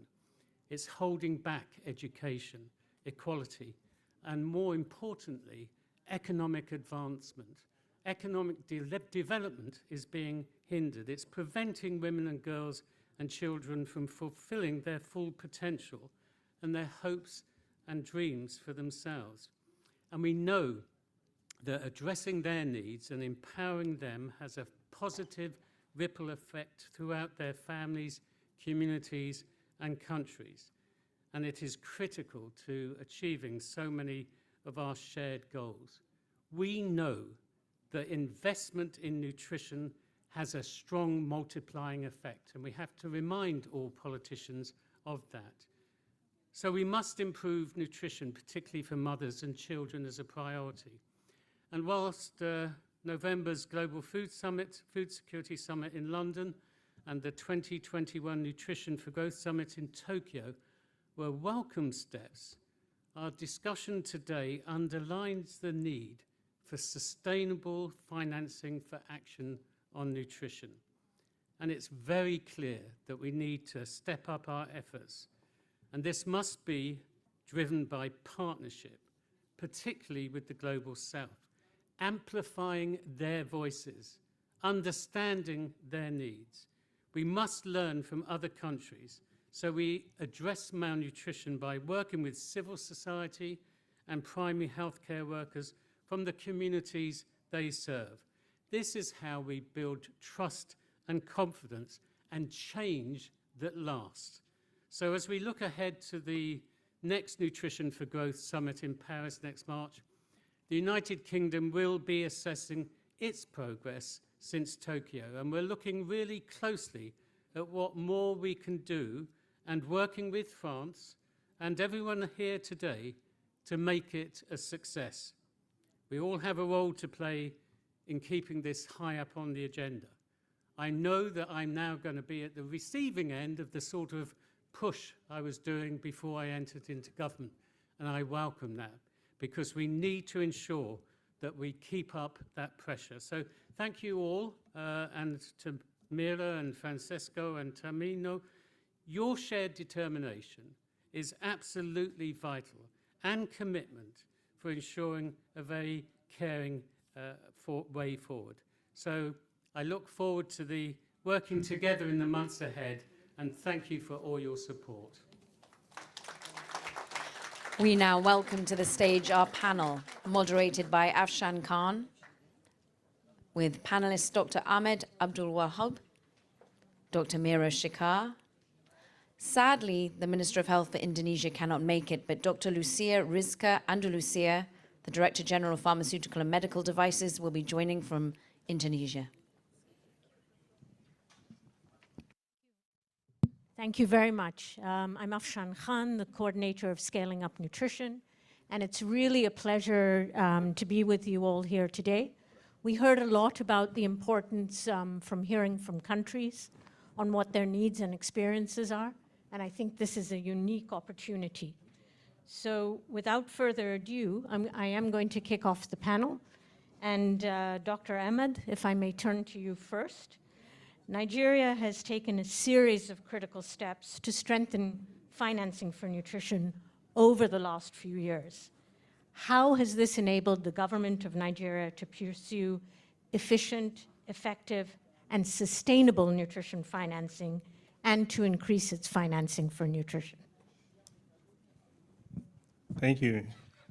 So first and foremost for Nigeria, I think the first thing is to recognize, just like many of the presenters mentioned here, that there's a crisis in terms of nutrition. And so the first step in Nigeria is actually committing this political will that we need to actually fight malnutrition. And so the first step that the government did was to make nutrition very high on its priority. And the country launched a human capital development agenda. And one of the thematic areas of the human capital agenda is nutrition.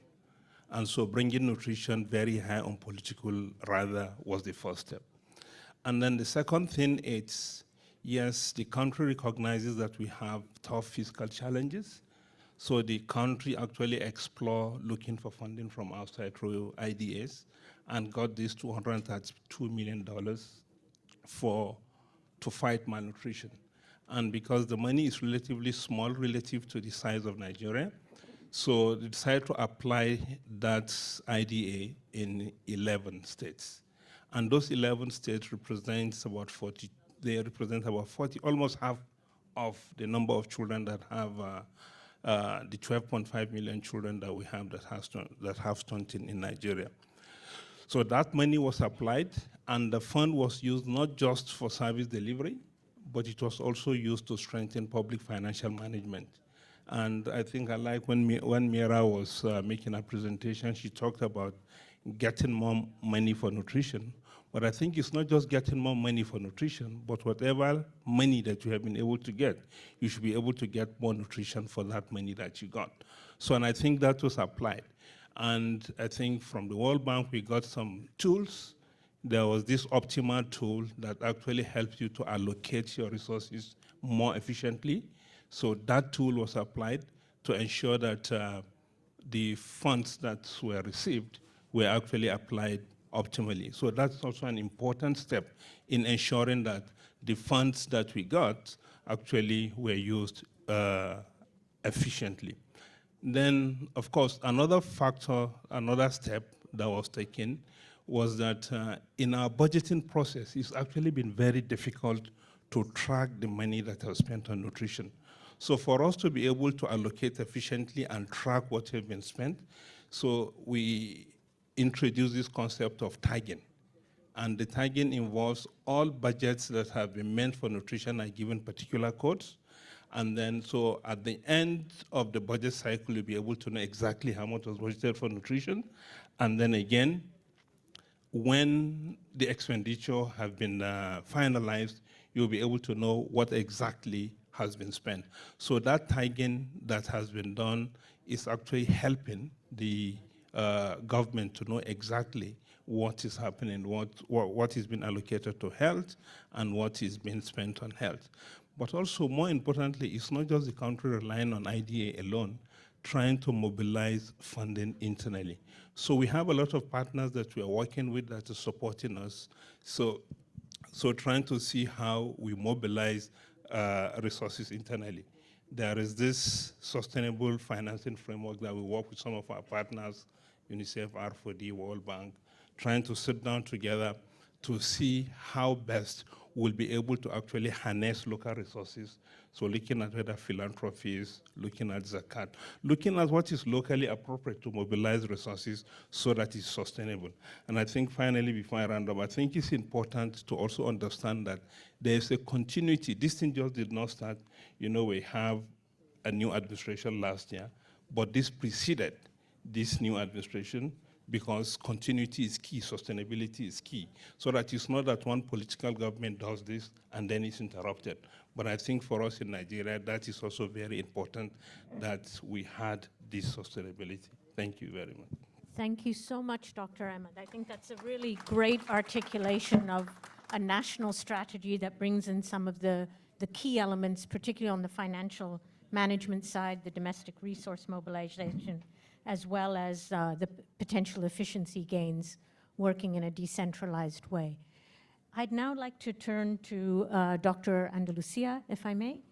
And, you know, Indonesia has achieved a remarkable progress on stunting reduction, from 33% in 2018 at rates to 22% in 2022, an almost 3 percentage point reduction a year. So Indonesia also announced a very strong financial commitment at the Tokyo summit, demonstrating the strong political will to continue the fight against malnutrition. If you could share with us what are some of the key strategies that Indonesia has taken to accelerate progress, because I think as we go into both the global gathering in Kigali of the 66 Sun countries and the Nutrition for Growth Summit, we have a unique opportunity to capture this peer-to-peer exchange and learning about what works.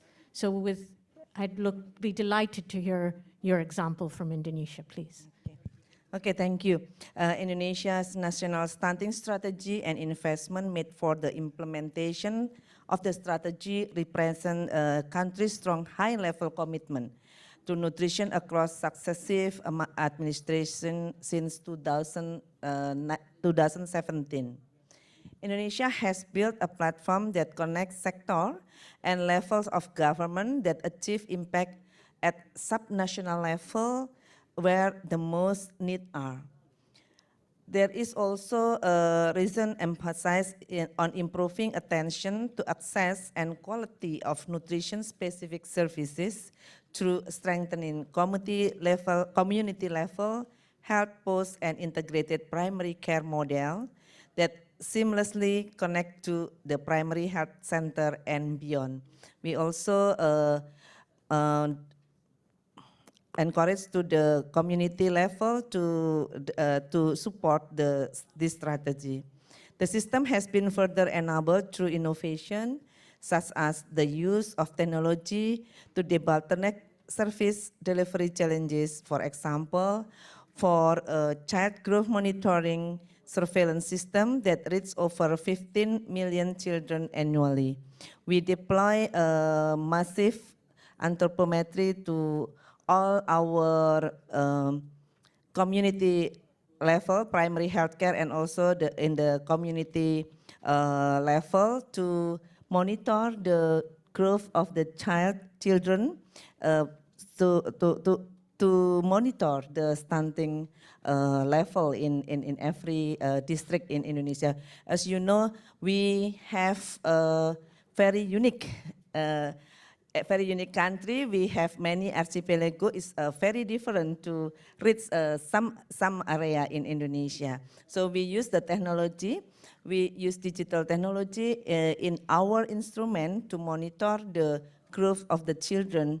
We're using the digitalized of the anthropometry, so we can monitor with the very exact level of the stunting in every area in Indonesia. Thank you very much. I think this use of innovation and technology to actually drive a better monitoring and link it more clearly to results is truly one of the innovations we need to see how we can take to scale. So if I may, Francesca and Mira, I'm going to ask both of you the same question and ask you to respond within a minute, partially because I need to get us back on track in terms of time. So you both have spent years working in this area, and I think you've so got a clear vision of where we need to go. So how do you see the role of partners to rally around and support building institutions and capacities of countries to allow for impactful nutrition scale-up and sustainable financing? So Francesco, let me start with you and turn to Mira to wrap up. Thank you. First of all, I'd like to say that maybe each one of us should do a better job at home. So I'd start to say that in WHO, I'll do a better job in actually getting all the health system people aligned to invest in nutrition. I was just looking at the investment that the Global Fund is making, for example, in training community health workers, $900 million. We need to make sure that that money is actually going to nutrition as well. So I think we need to really understand who should be part of this game. And we have seen that, of course, we have to be multi-sectoral. But multi-sectoral means having partners in each specific sector, not just have a narrative about multi-sectorality. So where are the partners in those sectors? And I think that we can identify them. We haven't been looking enough, for example, in the context of social protection, who those partners should be. But that's what needs to happen. I think we have the maturity now, because we know what the actions are to identify those active partners. Great, thank you. And let me add something to that more from a country perspective. I think what we need to do is to follow the example that Indonesia and Nigeria gave for this thing. The countries come up with a plan. They tell us what they want to do. We help them with the evidence on that so that we focus on the right kinds of evidence. Then we say, okay, country X needs $100 million. I'm just making these numbers up right now. And then we say, okay, how much can IDA provide, the World Bank? How much can it provide of that? So much. How much can USAID provide? How much can FCDO provide? And all the partners then rally around the government's plan to help and then support them in planning it, support them in designing it, but also then support them in monitoring and evaluating it and reporting on it. I think that's the best way. And then the partners, the donors need to invest in a way that is catalytic, something that leverages the other partners, but also leverages domestic financing. And Indonesia is a wonderful example of how much domestic financing you have leveraged. And as I said earlier, we also need to rally around to see how we can leverage much more from innovative financing sources. And I'm sorry Minister Budi is not here today. He's taught us many a lesson in the health sector of how you can leverage innovative financing for development or for health issues. We need to do the same thing for nutrition as well. That's how we can come together as partners. Thank you so much, Mira. I'd like to thank Dr. Ahmed, Dr. Andalucia, Dr. Shakir, and Dr. Branco. I would like us also to think about 4 key takeaways as we wrap this session. I think the first is that good nutrition protects the most vulnerable children and women, it helps promote gender equality, and it's critical for inclusive and sustainable growth. We heard from Dr. Ahmed about how important country-owned financing strategies from domestic resources as the cornerstone of sustainable financing, and it's also clear that we need to look beyond traditional sources of financing to really see how do we aggregate what's the potential out there. And that can be efficiency gains, looking at how health investments are being made and complementing nutrition outcomes. It can be social protection. It can be looking into other sources of philanthropic financing to help catalyze the nutrition investments. Lastly, when I think about Indonesia and what they've done in particular, I think there's also an opportunity to link so much better the rate of return on investment and how a better costed domestic plan can make such an important difference in nutritional outcomes. And lastly, I would be remiss if I didn't say it's really important to rally around sustainable financing for nutrition, build country capacities to fight all forms of malnutrition for healthier people and a healthier planet. And each of the stakeholders in this room has a critical role in making that happen. So with that, let me thank our panelists again, return back to our moderator, and give a deep appreciation for all of the panelists. Thank you. What a phenomenal discussion. And some of the data can feel overwhelming. The numbers can feel insurmountable when it comes to billions of dollars, but it's not. And with your thought leadership and practice, we will manage to scale back those numbers. Again, I ask everyone to shake it off for a little bit because we've got some important conversations to be had. We're now going to be really debating the horrific data, actually, that seems to be occurring when it comes to inequality. Because at Bloomberg Television, inequality, gender inequality, equality of all its forms is something very close to our heart from a philanthropic perspective, but equally just finding the data. We've studied countless times which companies actually outperform because they have more diversity on their boards, in their leadership. We talk often about the gender pay gap. We're actually going to talk about the nutrition gap when it comes to gender right now. The numbers are astonishing, actually. Inequality's more than doubled since 2019 to 2021. More than 1 billion girls and women in the world currently suffer from undernutrition. What is the transformation that we can have right now? We're going to have some brilliant speakers. Again, I ask you to remain seated until I call your name at the end. But for the full raft of expertise I want you to digest that we'll be hearing from Catherine Russell, the Executive Director of UNICEF, Dr. Jemima Njuki, Chief of the Economic Empowerment UN Women, Matt Freeman, Executive Director, Stronger Foundations for Nutrition, Selena Grenet Catalano, the Assistant Secretary for Global Affairs in France, Torgeir Firi, Special Envoy of Norway to Climate Adaptation and Food Security, Rania Degosh Kamara, Assistant Executive Director, Partnerships and Innovation at WFP. We're hearing from country voices such as Chuma Akpotha, Nollywood actress and USAID Nigeria Goodwill Ambassador, Dr. Sophia Butak, founder and president, Rural Women's Business Network, Ukraine. That will be a video.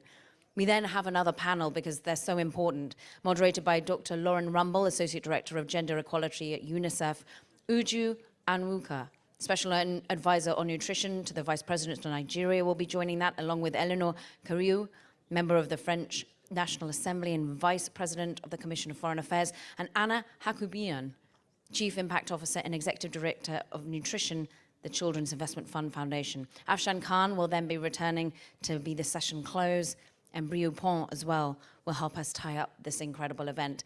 But I first welcome to the stage Catherine Russell.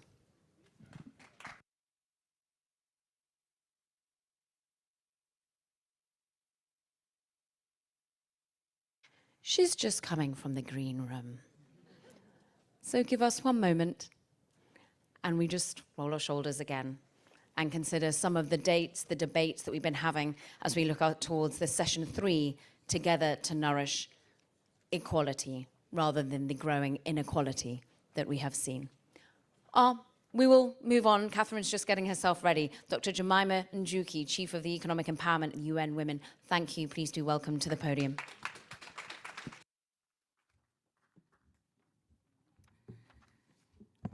Thank you very much. Good evening, everyone. First, let me start by a huge thanks to our co-organizers for this, the Stronger Foundations, the Scaling Up Nutrition, and UNICEF, who are generously hosting us here. I think this is such a timely conversation. I always say that gender equality and nutrition are twin goals, and we really can't achieve one without the other. And the world has often talked about women and girls as though nutrition is something that's supposed to happen to them, and not something that we really want them to have agency to influence. I think so if there's one thing you should take away from anything I say this evening, is that we really need to increase and build women's agency to be able to influence the decisions that affect their lives, including decisions on nutrition. So we know investing in women, their organizations, their access to decent work, as well as their equal access to markets, finance, technologies, and even input is an investment in their food security and nutrition. But we also know that this investment has a wider socio and economic and environmental impacts. At the same time, we really need to start making the connections between gender equality, nutrition, climate change, access to social protection, women's ownership of and rights to land, the land that is really being used for production, but also the unpaid care work. Our research is showing that women are still doing 2.5 times more unpaid care work than men do. And this has implications for a lot of things, including the health and well-being of the future generation. So in 1995, 183 governments gathered and adopted the monumental Beijing Declaration and Platform for Action, a blueprint for advancing women's rights. 2025, in addition to the Nutrition for Growth Summit, we will be celebrating 30 years of that declaration and platform for action. 30 years ago, it called for the elimination of discrimination against women and girls in health and their nutrition, and to address the gender gap in nutrition, as well as ensuring that women and girls have continuing access to the necessary health and nutrition information that they need. Today and next year, when we celebrate Beijing Plus 30, the asks are the same, but it has been said, we need to accelerate that action. We need to be building food systems that safeguard and promote women's food security and nutrition. And as UN Women, just as we have shown in this partnership to put this together, we really committed to working with everyone to build the synergies, scale the solutions that really put nutrition, gender equality, women's rights, their resilience, and livelihoods at the center of the conversations we have, especially in the lead up to the Nutrition for Growth Summit in 2025. Thank you, and it's such a pleasure to have been part of this gathering. Please now welcome to the podium, Catherine Russell.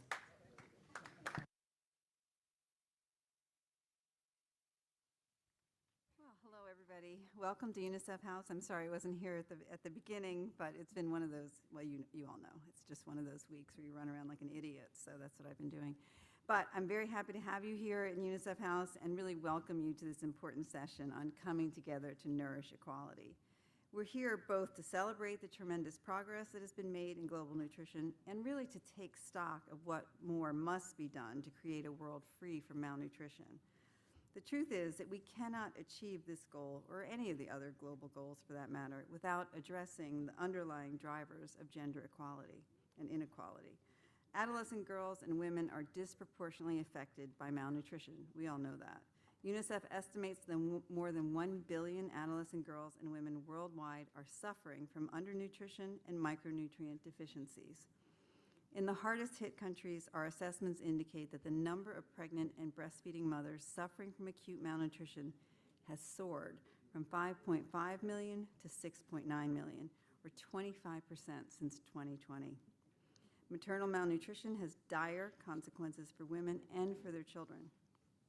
Malnourished women are more likely to die, face complications during pregnancy and childbirth, and have children born too small, too thin, and vulnerable to undernutrition, illness, or death. Our analyses show that about half of all stunting in early childhood originates during pregnancy or in the first 6 months of life, a time when children are entirely dependent on their mothers for nutrition. Malnutrition in girls and women is both a result of and a contributor to gender inequality. In many low-income areas, women and girls eat less, they eat last, or they have the poorest diets.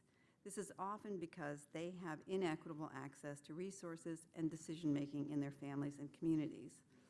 Consequently, these girls are at increased risk of dropping out of school, of violence, of early marriage, and of pregnancy, all of which can limit their future prospects and trap them in a cycle of poverty and malnutrition. We simply must do better for our women and girls. We need to implement bold, gender-transformative nutrition interventions at local, national, and global levels.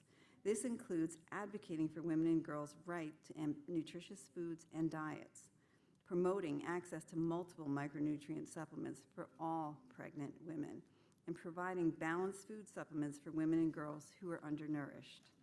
We must also put our financial resources in the hands of women so that they can obtain nutritious foods and essential nutrition services that they need for themselves and for their children.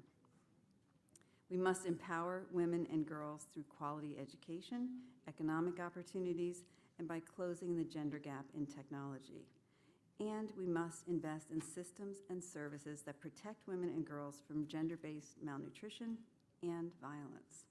UNICEF is a global thought leader on advancing nutrition and gender equality. Our nutrition strategy puts girls' and women's nutrition at the center of our work, as highlighted in our acceleration plan to prevent malnutrition and anemia during pregnancy. And our gender action plan promotes gender equality and the empowerment of women and girls. It also recommends targeted actions to empower adolescent girls and to support their well-being. We are encouraged by the commitments to improve nutrition services for women and girls that were made at the Nutrition for Growth Summit, and with the significant new investments to the Child Nutrition Fund, prioritizing women and girls. Excellencies, in the coming months, we will have critical opportunities to advance our efforts to prevent malnutrition in women and girls. These include the upcoming Sun Global Gathering, the 2025 Nutrition for Growth Summit, and the 30th anniversary of the Beijing Declaration and Platform for Action at CSW 69 in 2025. I really hope you will join us in continuing to advocate for the rights of women and girls at each one of these global forums. Today's session is another key opportunity to build on our commitments and to scale up our efforts to advance gender equality through improved nutrition for girls and for women. Let's seize the moment. Let's act boldly. Let's build new partnerships and commit to the transformative change that will nourish equality for future generations. Together, we can protect the nutrition, growth, and development of the most vulnerable women and girls. And you can continue to count on UNICEF as a steadfast partner in the movement to end all forms of malnutrition. Thank you all so much for being here and for the work you're doing. Thank you so much. Please welcome to the podium, Matt Freeman.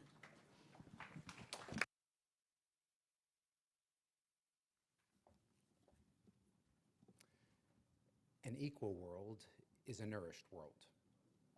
For some, the heartbeat of this cause is a mother's right to a healthy pregnancy and to breastfeed her baby if she chooses. For others, it is the dream that every girl can succeed in school with good nutrition, including in school, helping her brain and her body to be strong and healthy and ready to learn.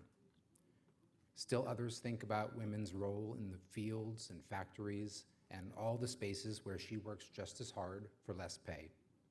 and the responsibilities to care for families at home that all too often fall on her shoulders. The fight for global nutrition is the fight for gender equality. Good nutrition for girls and women because it is her right, and because of the mother that she is or may become. We must consider the whole lives of girls and women everywhere and acknowledge the harmful norms and structural barriers that undermine them. The numbers, unbelievably, are getting worse. Pay gaps wider, more women and girls hungry and malnourished. What this means for their lives and the lives of future generations cannot be overstated. Now must be a time for real action from a global community which has everything to lose from malnutrition. As Stronger Foundations, our action is Nourish Equality, a set of 11 evidence-based investments which each deliver a double dividend of an equal and well-nourished world. Finally, as one contribution to a double dividend of closing the technology gap, I am pleased to announce a new collaboration between the World Economic Forum, Accenture, and Stronger Foundations to develop the Technology and the Future of Global Nutrition report, which we will launch in support of the Paris Nutrition for Growth in the months to come. Together, we can build an equal and a well-nourished world. Together, all of us are stronger. Thank you. We welcome for a keynote Selena Grenet Catalano, Assistant Secretary for Global Affairs, France. Excellencies, ladies and gentlemen, allow me to continue in French as we have some translators. Je suis particulièrement heureuse d'être parmi vous ce soir pour représenter le gouvernement français, nouveau gouvernement qui vient tout juste d'être formé, ce qui explique l'absence de notre secrétaire d'État qui devait intervenir ce soir.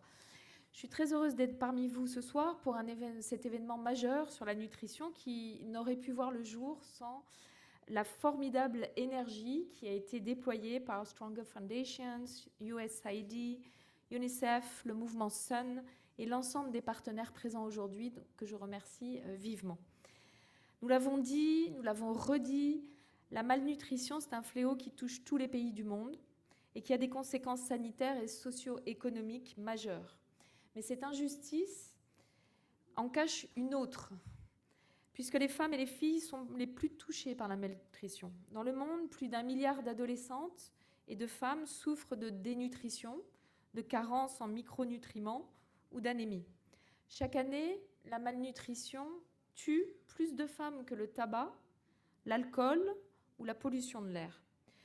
Puisqu'elles sont malnutries, les femmes sont privées d'énergie et donc de leur capacité de travail. Les adolescentes et les filles voient leurs possibilités d'éducation scolaire réduites et donc leurs perspectives d'avenir réduites. Ainsi, malnutrition et inégalité de genre sont intimement liées. Et pourtant, les femmes sont aussi celles qui garantissent la nutrition de leur famille et de leur communauté via l'agriculture, via la préparation et la distribution des repas, ou encore par la délivrance de soins médicaux à leur famille. Dans le monde, les femmes représentent plus de 37% de la main-d'œuvre agricole rurale. Donc lutter contre la malnutrition, c'est aussi plaider pour la reconnaissance du travail nutritionnel et non rémunéré, qui est porté traditionnellement par les femmes dans leur foyer. La France mène une diplomatie féministe. Nous avons rejoint en 2019, nous avons été un des premiers pays à adopter une diplomatie féministe. Alors qu'est-ce que ça veut dire, une diplomatie féministe? Ça veut dire que l'on essaie d'avoir la lentille genre et réduction des inégalités entre hommes et femmes dans toutes les politiques, tous les secteurs de la politique étrangère que nous menons. Donc nous avons fait de l'égalité entre les femmes et les hommes une priorité de notre agenda. Et avec un fonds de soutien aux organisations féministes que nous avons créé, nous avons soutenu jusqu'à présent 1000 associations féministes dans 75 pays au cours des 3 dernières années. Beaucoup de ces associations féministes qui ont été soutenues interviennent dans le secteur de la nutrition ou du secteur agricole. Dans le domaine de la nutrition plus spécifiquement, la France a adopté une approche préventive et de long terme. Pour ce faire, nous essayons de développer une approche intégrée qui cible les différents facteurs relatifs à la nutrition, que ce soit les secteurs de la santé, de l'agriculture, de l'eau, de l'assainissement et de l'hygiène, mais aussi, évidemment, le domaine de l'égalité de genre. Vous l'avez entendu tout à l'heure dans les propos introductifs, le sommet Nutrition pour la croissance que nous allons accueillir à Paris les 27 et 28 mars 2025, nous aurons à cœur de porter haut cette thématique de la lutte contre les inégalités de genre grâce à la nutrition. Nous en avons fait un axe de réflexion majeur au sein du sommet et nous souhaitons faire de Nutrition for Growth un sommet qui serait profondément féministe. Des experts issus de gouvernements, d'organisations internationales, de philanthropie, des organisations de la société civile ou encore du monde de la recherche travaillent actuellement à intégrer la problématique de genre dans toutes les facettes du sommet. Chaque fille, chaque femme, peu importe d'où elle vienne, a le droit de jouir du meilleur état de santé possible et de réaliser son plein potentiel. La lutte contre la malnutrition ne peut pas exister sans intégrer pleinement la lutte contre les inégalités de genre. Nous sommes, nous Français et la France dans son ensemble, résolument engagés en ce sens et nous savons que nous pouvons compter sur votre soutien et sur votre mobilisation collective d'ici au sommet du mois de mars 2025. Je vous remercie pour votre attention. We welcome to the stage Turgai Feri.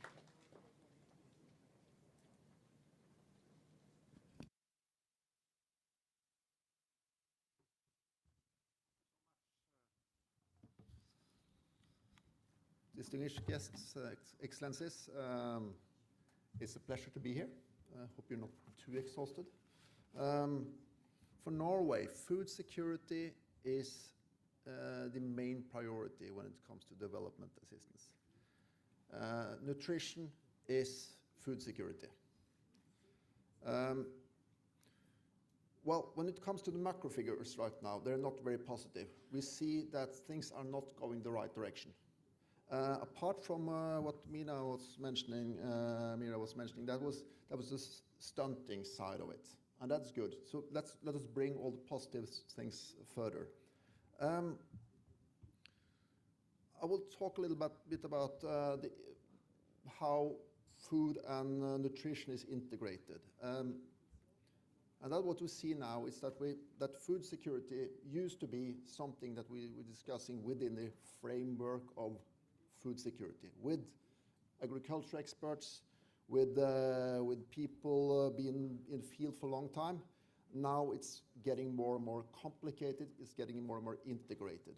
And that goes for nutrition as well. We see that Munich Security Conference is bringing up food security. It's a big part of the COP discussions, COP28 and now COP29.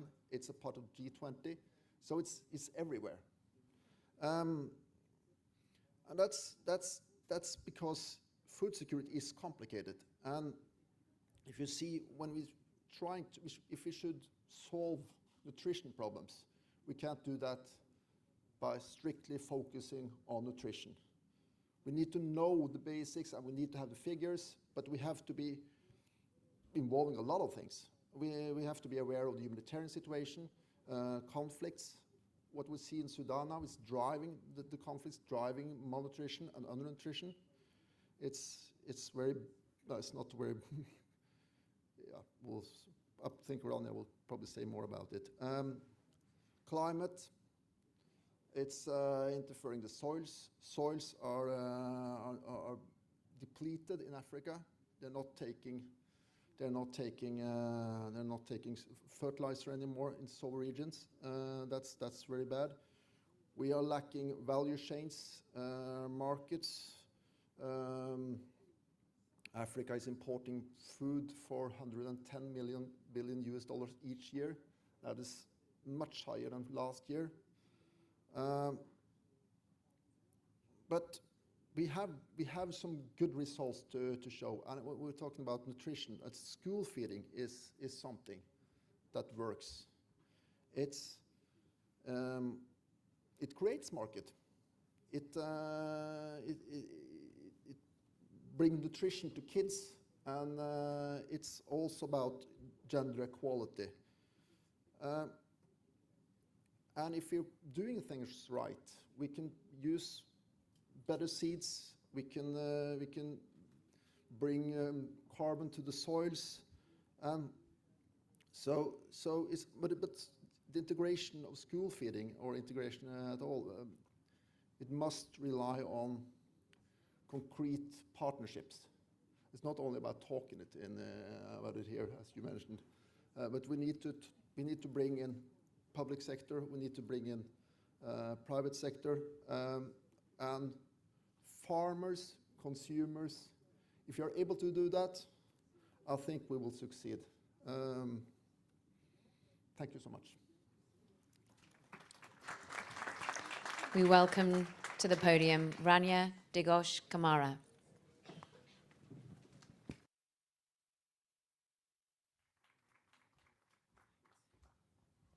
Thank you and good afternoon. It's really delightful to be back in UNICEF House, and it's really nice to see a lot of familiar faces. Vidya, a hug from afar.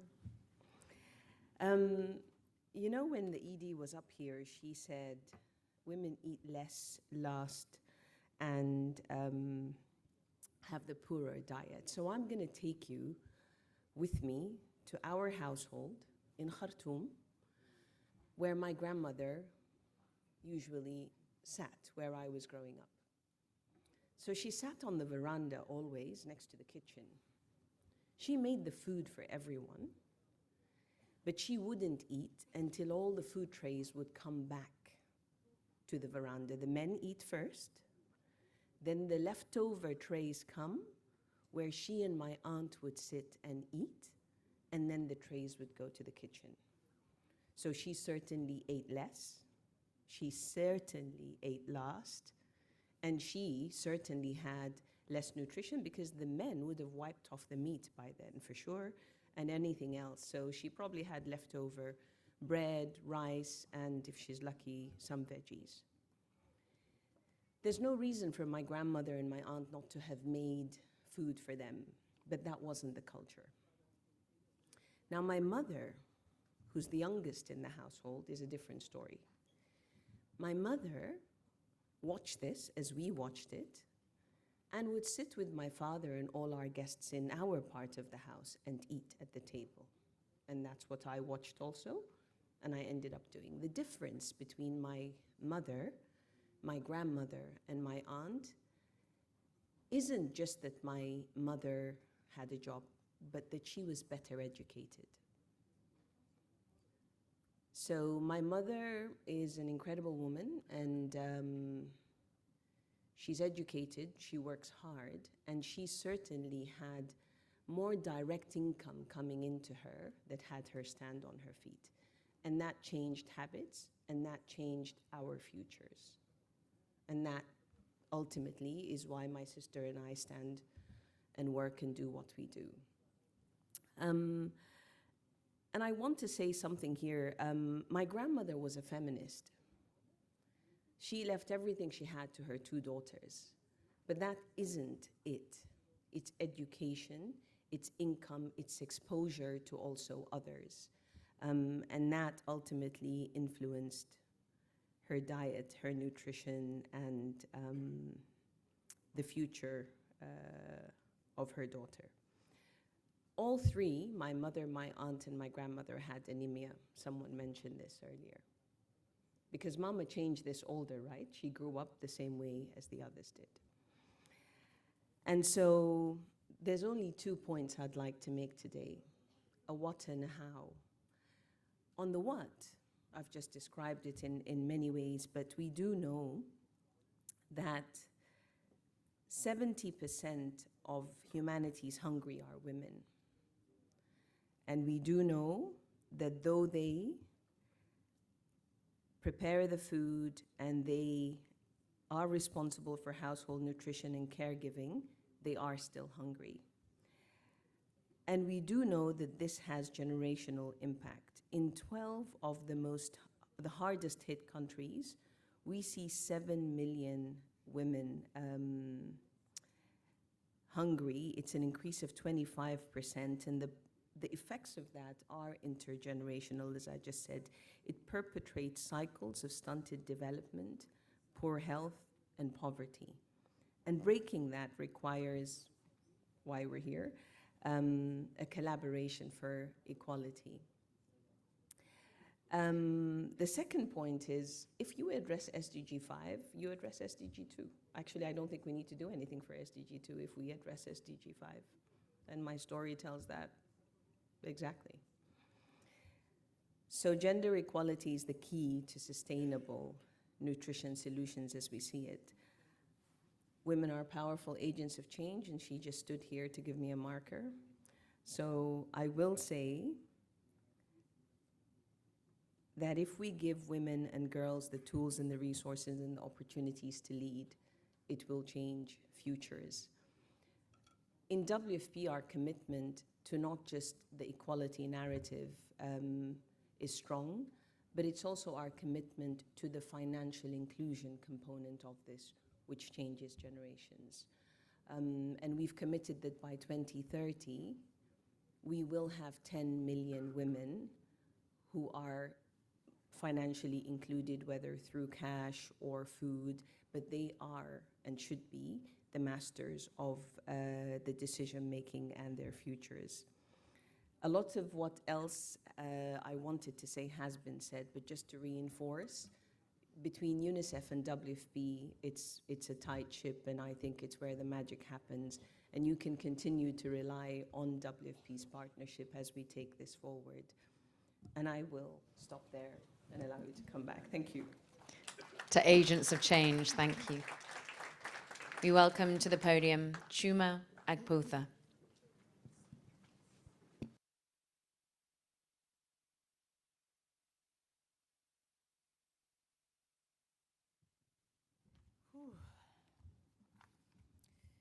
Good evening, distinguished guests, partners, and advocates. My name is Chioma Chubuka. I am a mother, an actor, and a filmmaker. But most importantly, I am USAID Goodwill Ambassador for Nutrition in Nigeria. It is an honor to be here today at this crucial gathering, standing alongside committed global leaders to address a change that lies at the heart of both personal and national development, good nutrition for women, girls, and for all. As a mother, I know firsthand the importance of starting early to build a foundation of health and well-being for our children. When I learned about the staggering rates of malnutrition in Nigeria, particularly among mothers and children, I was deeply moved. In Nigeria, over 12 million children are stunted. 9 million suffer from wasting, and 24 million are anemic. Figures that reflect not just the long-standing nutritional crisis, but a challenge that undermines the future of entire communities and of my dear country, Nigeria. This is why I am proud to partner with USAID Nigeria and Helen Keller International to be part of the solution, working hand in hand to combat malnutrition through the Advancing Nutrition in Nigeria activity.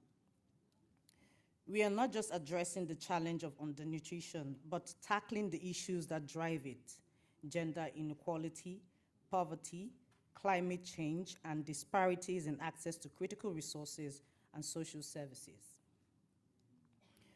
Around the world, 2 of every 3 women are reproductive age, suffer from at least one essential micronutrient deficiency. This not only affects their health, but perpetuates vicious cycles of inequality that harm future generations. In the hardest hit countries like Nigeria, the number of pregnant women, adolescent girls, and breastfeeding mothers suffering from acute malnutrition has risen by as high as 25% in just the last 3 years. However, through partnership, we have the power to change this in Nigeria. We've seen the impact of nutrition programs firsthand. More children are getting healthy starts that they deserve, with steady improvements in breastfeeding rates as an example. A worthy mention, August this year, as part of the World Breastfeeding Week commemoration, Nigerian mothers mobilized across the country to set a new world record in terms of number of women simultaneously breastfeeding. 31,250 mothers breastfed their children between the ages of 0 to 6 months, and we broke the world record. The standing world record at that time was 22,000, held by the Philippines. But we cannot stop there. We must go further. We need to ensure that women, especially mothers, are at the center of solutions of these challenges.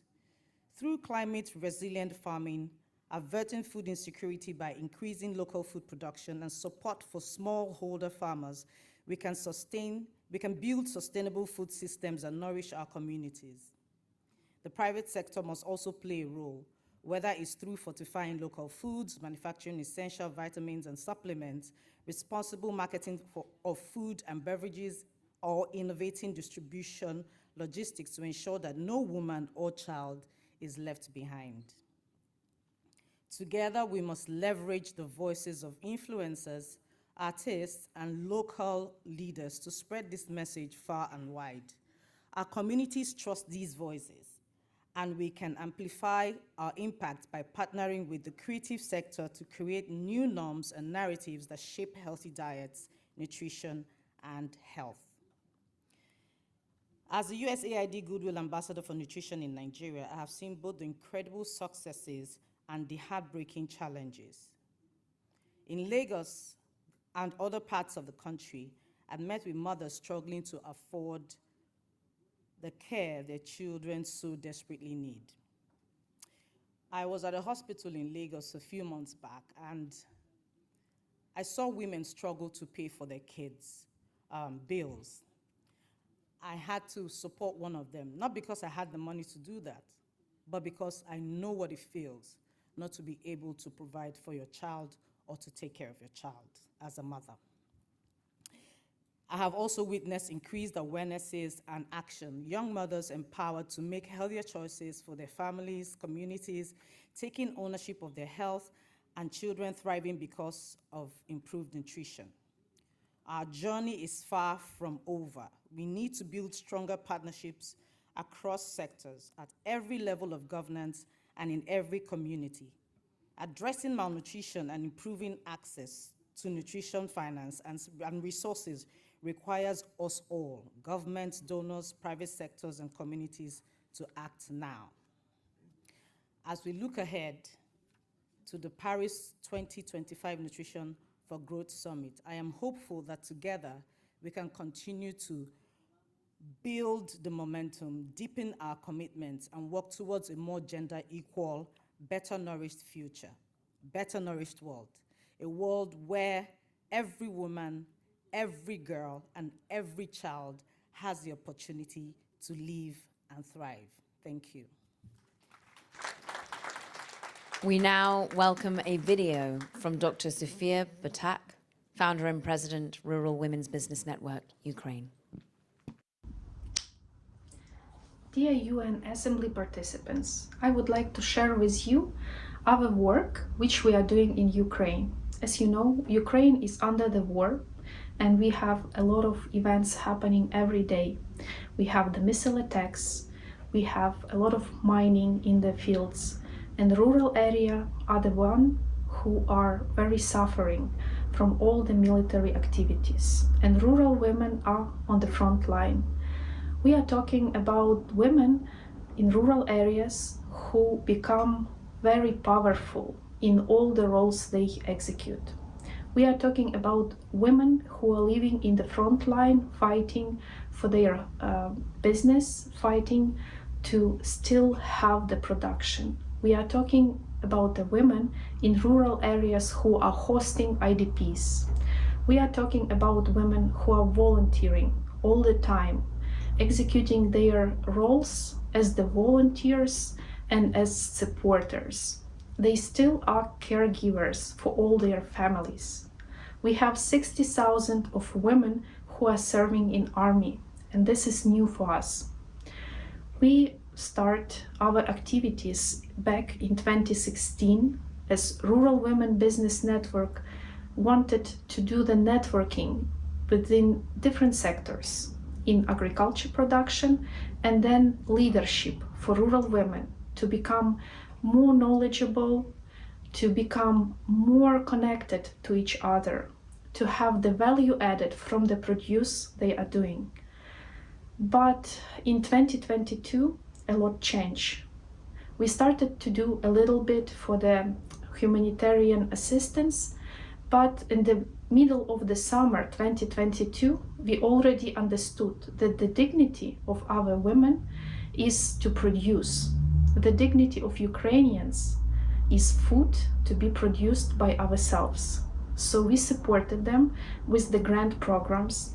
We supported them in technology innovations. As you know, the blackouts, which we had quite often, of not giving the women to have the good and consistent production. That's why we went to the energy efficiency and safe technologies. And then we understood that women are supposed to be networked. This gives the power and this gives the support. Not always the family members will be this support to become the good entrepreneur and business lady.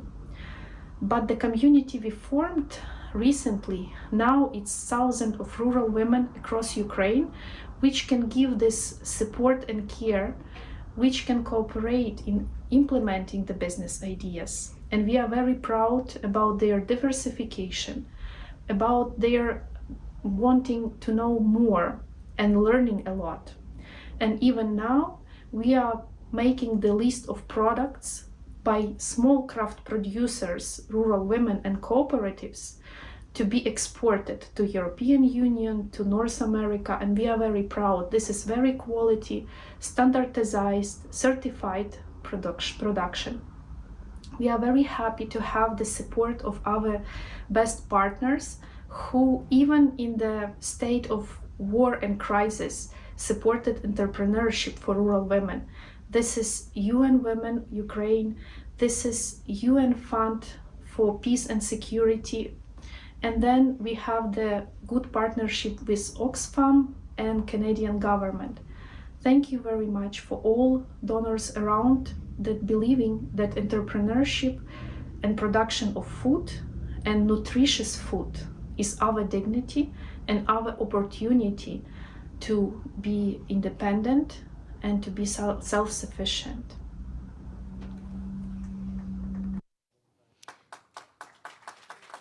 Please now welcome for our final panel of this afternoon, moderated by Dr. Lauren Rumble.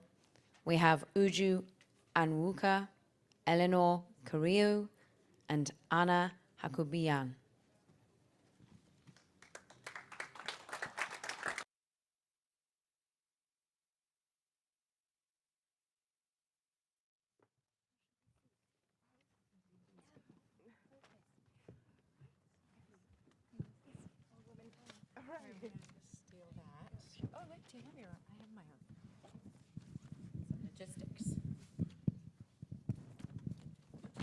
Good evening, everybody. Thank you so much for staying on for this last, most exciting, and I hope disruptive part of today's amazing events.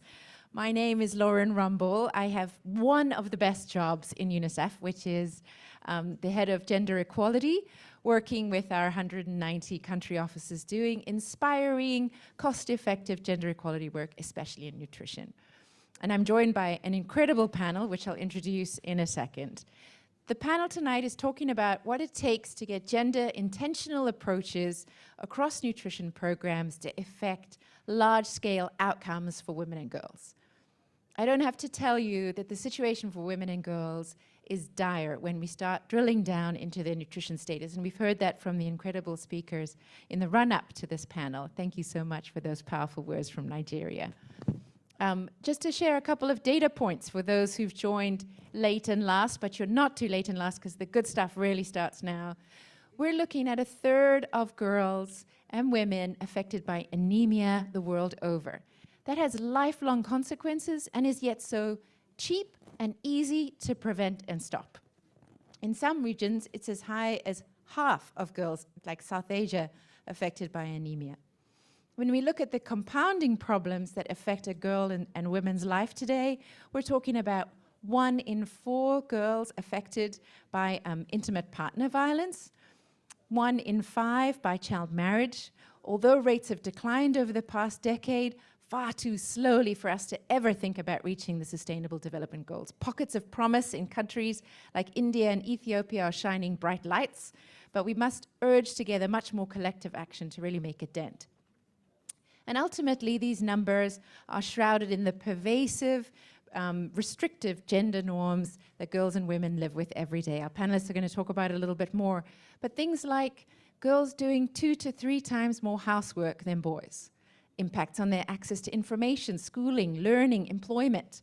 It means that's why we are not seeing women in the spaces we need them to be, in tech, in leadership positions, even in the UN, in my organization, right? So in order to change the numbers at the top, we have to start really early on and disrupt those cycles of poverty and stunting, as Rania from WFP said so powerfully. So what does it take? What does that disruption take? How many of you are new to New York or joining UNGA as a visitor? Well, maybe many of you. Have you heard that siren through your hotel apartment window of the police? Really, really loud with the bright lights flashing. I like to think that tonight's panel is about that siren, a siren call for urgent action on those problems that seem so intractable. And yet, in those police sirens are the solutions. They're close by, we're close by to getting help to where they need to be. The frontline community workers that we know are making real and sustainable changes in the lives of pregnant mothers, especially adolescent mothers like those pictured here. We know that the Cash Plus programs that WFP and UNICEF do together, those combinations of really tackling social protection systems, getting parental leave on the policy and the books of governments, making sure that childcare facilities are available for adolescent mothers to get back to school. And third, another solution that we know works, the evidence is overwhelming, is when we put resources behind girls' agency and power. Getting them back to school, making sure they've got access to the skills and knowledge that they need to make decisions about their lives, and putting resources directly into their hands. Funding girls' change movements, countries like Nepal, is helping to reach for campaigns, immunization campaigns, HPV vaccines, to get into families, because girls are the best kinds of change makers we know. So with that disruption, the police siren in our minds, let me introduce this fantastic panel. And please apologies if I get you in the wrong order. All of whom are change makers and leaders in their own right. First, we have the most wonderful Uju Anwuka, a special advisor on nutrition to the Vice President of Nigeria. We can't wait to hear how you're making change in one of the most important and significant governments in Africa. 2, Eleanor Carrois, member of the French National Assembly and Commission for Foreign Affairs, also a change maker in the Parliament, helping to change hearts, minds, legislation, and budgets. We want to hear your stories of success. And thirdly, Anna Huckman, lovely to see you. We met a long time ago, Chief Impact Officer at SIF, moving the money for adolescent girls for a long time. We want to know why and how it's going. So let me start with the first question. Uju, to you. Tell us about how the government of Nigeria is centering women and girls in your multi-sectoral action for nutrition. Thank you so much for that question, and it is an honor to be here today to speak on this very important topic that's dear to our hearts as a nation. And I dare say first that this is one of the first times in a long time that I've seen an all-women panel, so yes. But as it regards nutrition, it is not just about sustenance. It is about dignity. It is about equity. It is about empowerment, especially for our women and girls.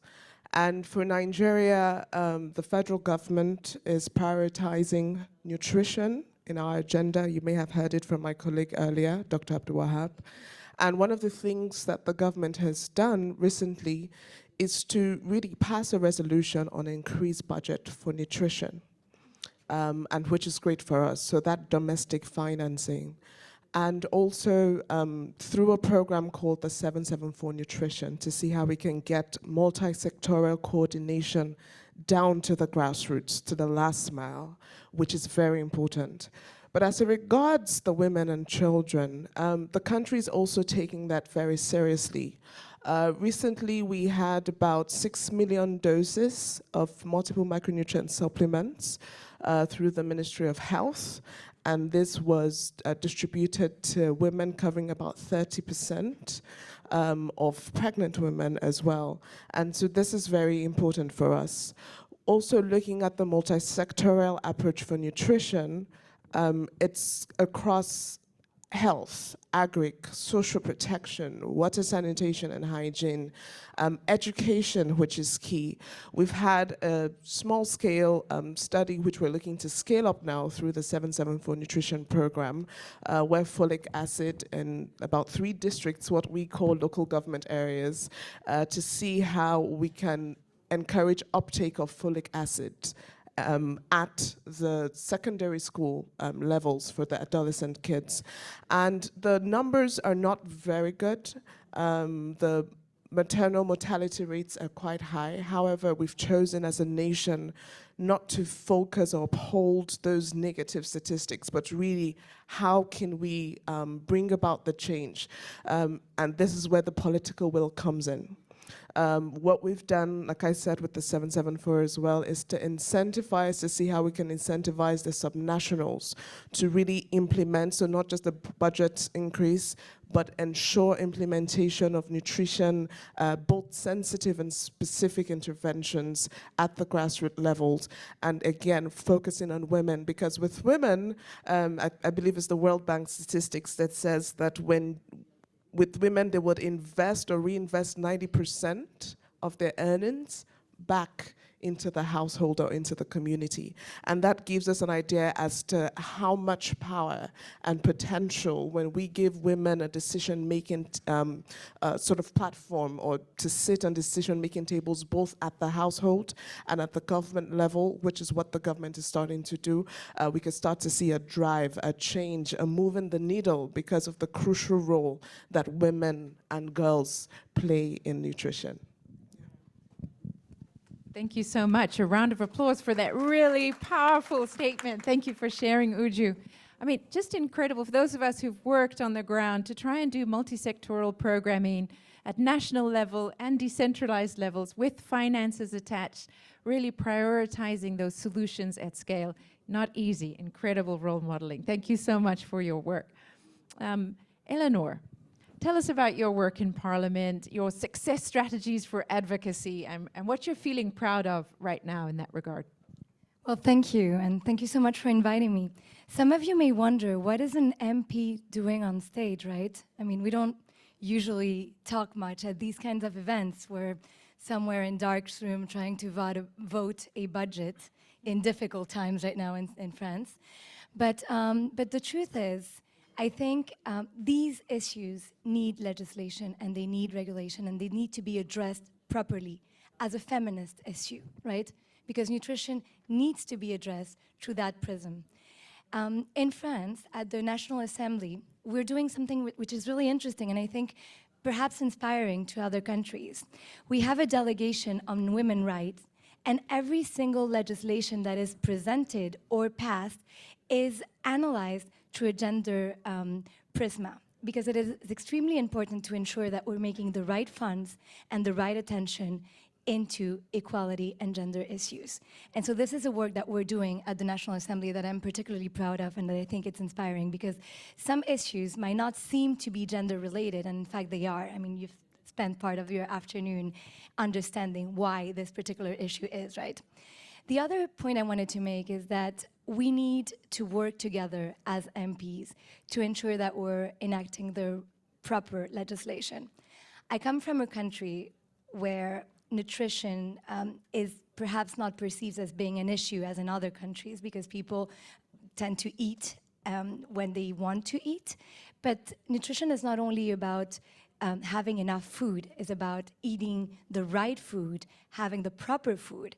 And we have a real issue of malnutrition in France because we're not eating properly. And one of the combats that I'm taking to the National Assembly is on food education, l'éducation à l'alimentation, which is something that we tend to forget. But, you know, kids don't know how to cook. And it's important. If you don't know how to cook, you don't know how to eat, because you're going to end up eating only processed food and soda. And this is something that we tend to forget because we have food that is accessible. But the truth is, if we don't tackle those particular issues, then we're also missing the point. You've talked about anemia quite a lot, and there's also been a discussion about how development and cooperation needs to be made. But there's another interesting thing about France, is that we have what we call a diplomatie féministe, a feminist diplomacy, which means that when we look at the projects that we're going to invest in, the cooperation that we're going to make, we look at it from a gender prism, because it is very important to have these gender issues into account. And we also try to have more and more women occupying very important diplomacy positions, because we don't do diplomacy the same way, I'm sorry to say it. I mean, it's also important that we're present and that we're here on stage. And again, for women, I think it's great to have this tonight. So all these issues that we need to address. And I think it is important that we continue this discussion, perhaps more informally with some of you, if you're staying for the cocktail, perhaps around food or drinks, because we have so much to learn. And the last point is that I'm the MP, I'm a special kind of MP, I would say, because I represent the French people living abroad in Latin America and the Caribbean, so MP for the diaspora. And another very interesting thing is what we call diplomatie parlementaire, parliamentary diplomacy, because we have discussions with other countries, see what they're enacting in their regulations, and you would be surprised as how much we have to learn in France and Europe from other countries such as Mexico, such as Chile, what they're doing in terms of tackling malnutrition. And again, I think this is also something inspiring and to address later on. Thank you so much. Thank you so much for bringing both your political astuteness and sort of perspectives from Parliament. We need those exact change makers to really keep the pressure on legislative reform, representing the voices of women and girls in everything that governments are doing. And really great to hear how you're translating a feminist policy into practical tools like your gender framework. Thank you so much for sharing that. Anna. CIF has long centered girls, and including adolescent girls, in your work and your portfolio of giving. Tell me a little bit maybe why that is and what you're looking forward to going into the future as you're listening to these solutions from a nutrition perspective. Yeah, over to you. Thank you very much. And can I just start by thanking everybody who stayed behind? This is a huge commitment. And it is a real honor to be talking under the banner of Nutrition for Growth Summit. It takes me back to 2013, to the inaugural Nutrition for Growth Summit. Many of you were there, long-standing champions of nutrition in London, which CIF co-hosted with the government of UK and Brazil. So really good to see this forum flourishing over a decade onwards, and we're very committed to working with the Special Envoy to make it a success together as a sector. So as a philanthropy, we're focusing on several things. Today, maybe I'll just highlight 3 ways in which we're trying to contribute to this issue. One is investing in evidence-based solutions for girls and women's nutrition, such as the MMS, multiple micronutrient supplements. In doing so, we're also constantly looking at ways to innovate in terms of delivery and in terms of packaging, so that, as one of our colleagues mentioned early in the day, nutrition isn't just done to women.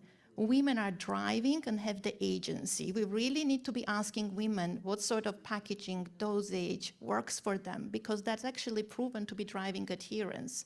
So listening to them and their preferences and treating them as the consumers who hold the power over these products and commodities, and not as beneficiaries that are just passive recipients of these products. So that's something we're really passionate about.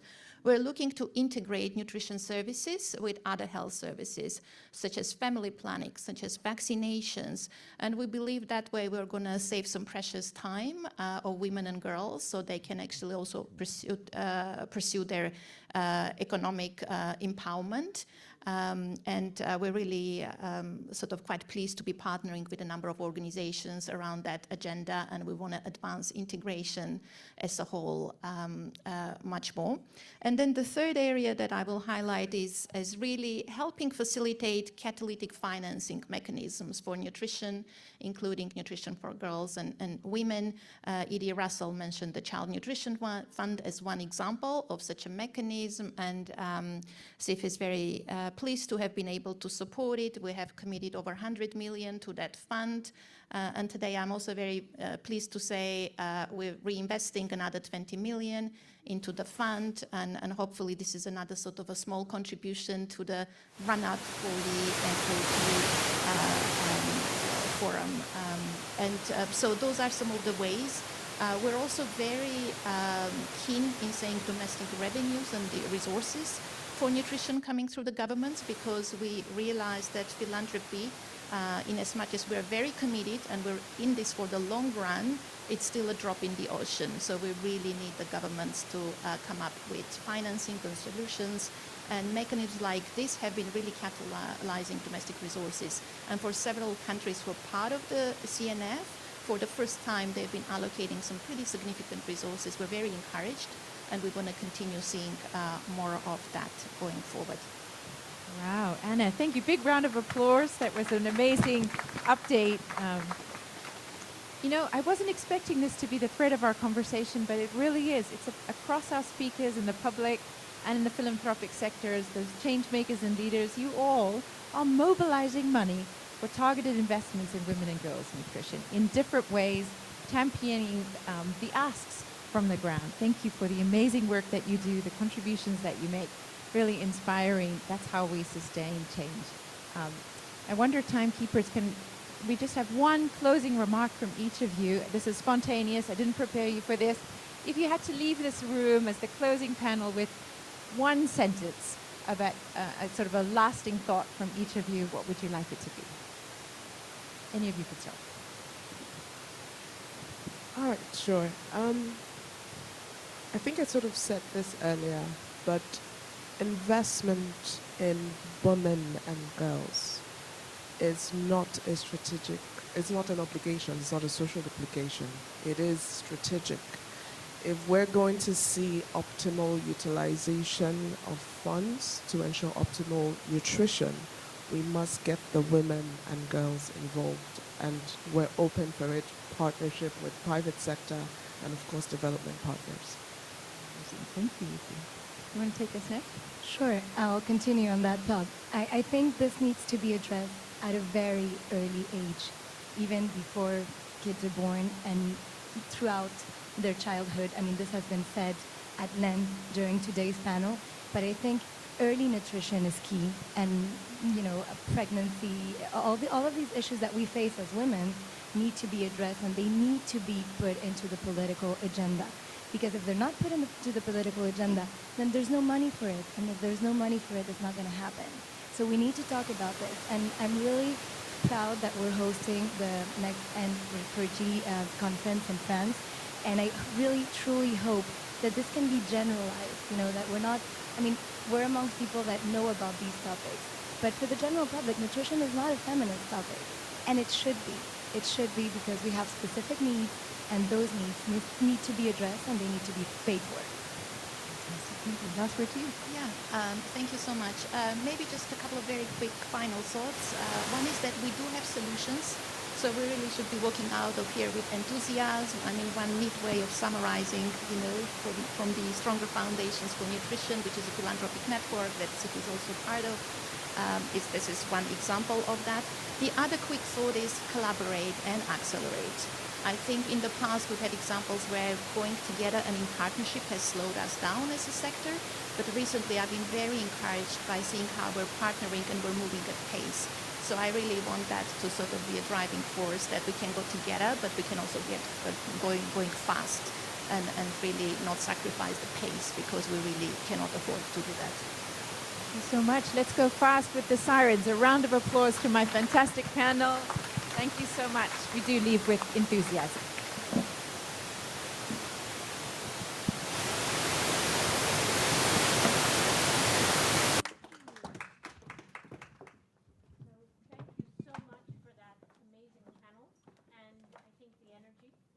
And I realize that we're coming to the close of a long session, and I thank all of you, as Anna did, who stayed in the room. But I want to recap with a couple of key points that I think we have as takeaways from this discussion.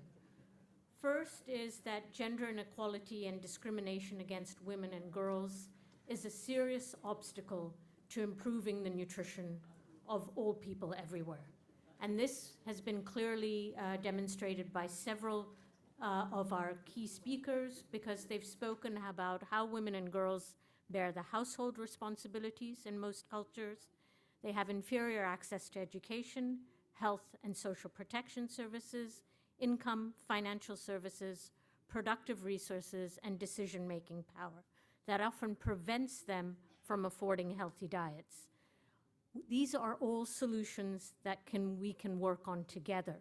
I think the second key message that I heard is that unless we make advances in gender equality, the success of our efforts to fight malnutrition in all its forms will not be met.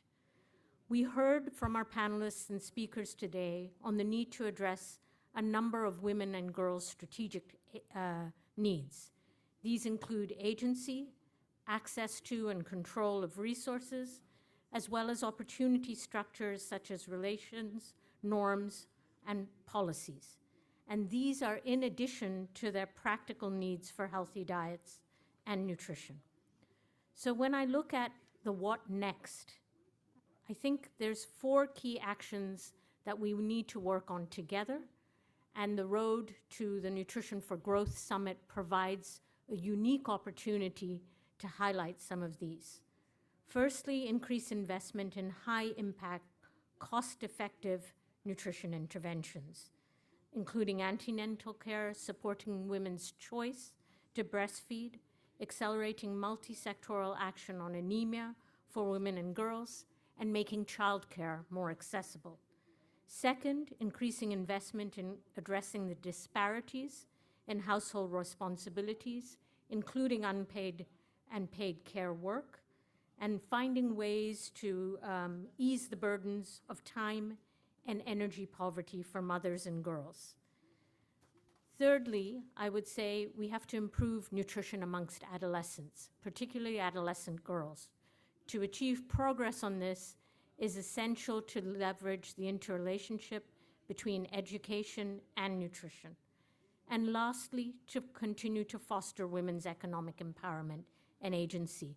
We heard about the reinvestments women make in their own communities and households, and this should also include enabling women's roles in climate-smart agriculture, developing gender-responsive social protection, and addressing gender-based violence.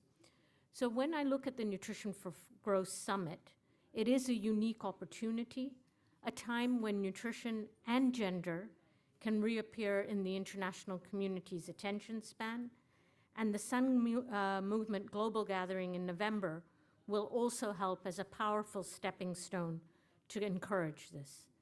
The upcoming period is a unique moment, and I think we've heard a lot this afternoon about what can be done to improve both gender equality and improve nutritional outcomes. These two issues are not only interlinked, as we've seen from today's discussion, they're also key to unlocking solutions to some of our biggest global challenges.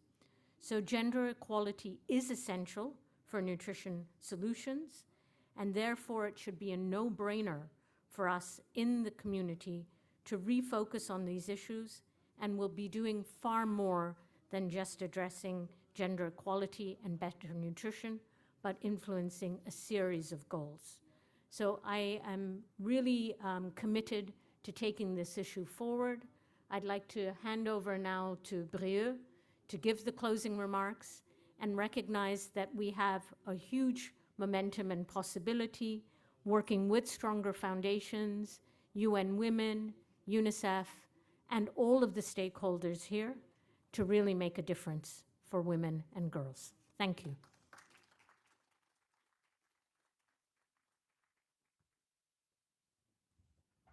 Okay, I presume I'm the last speaker. Yeah.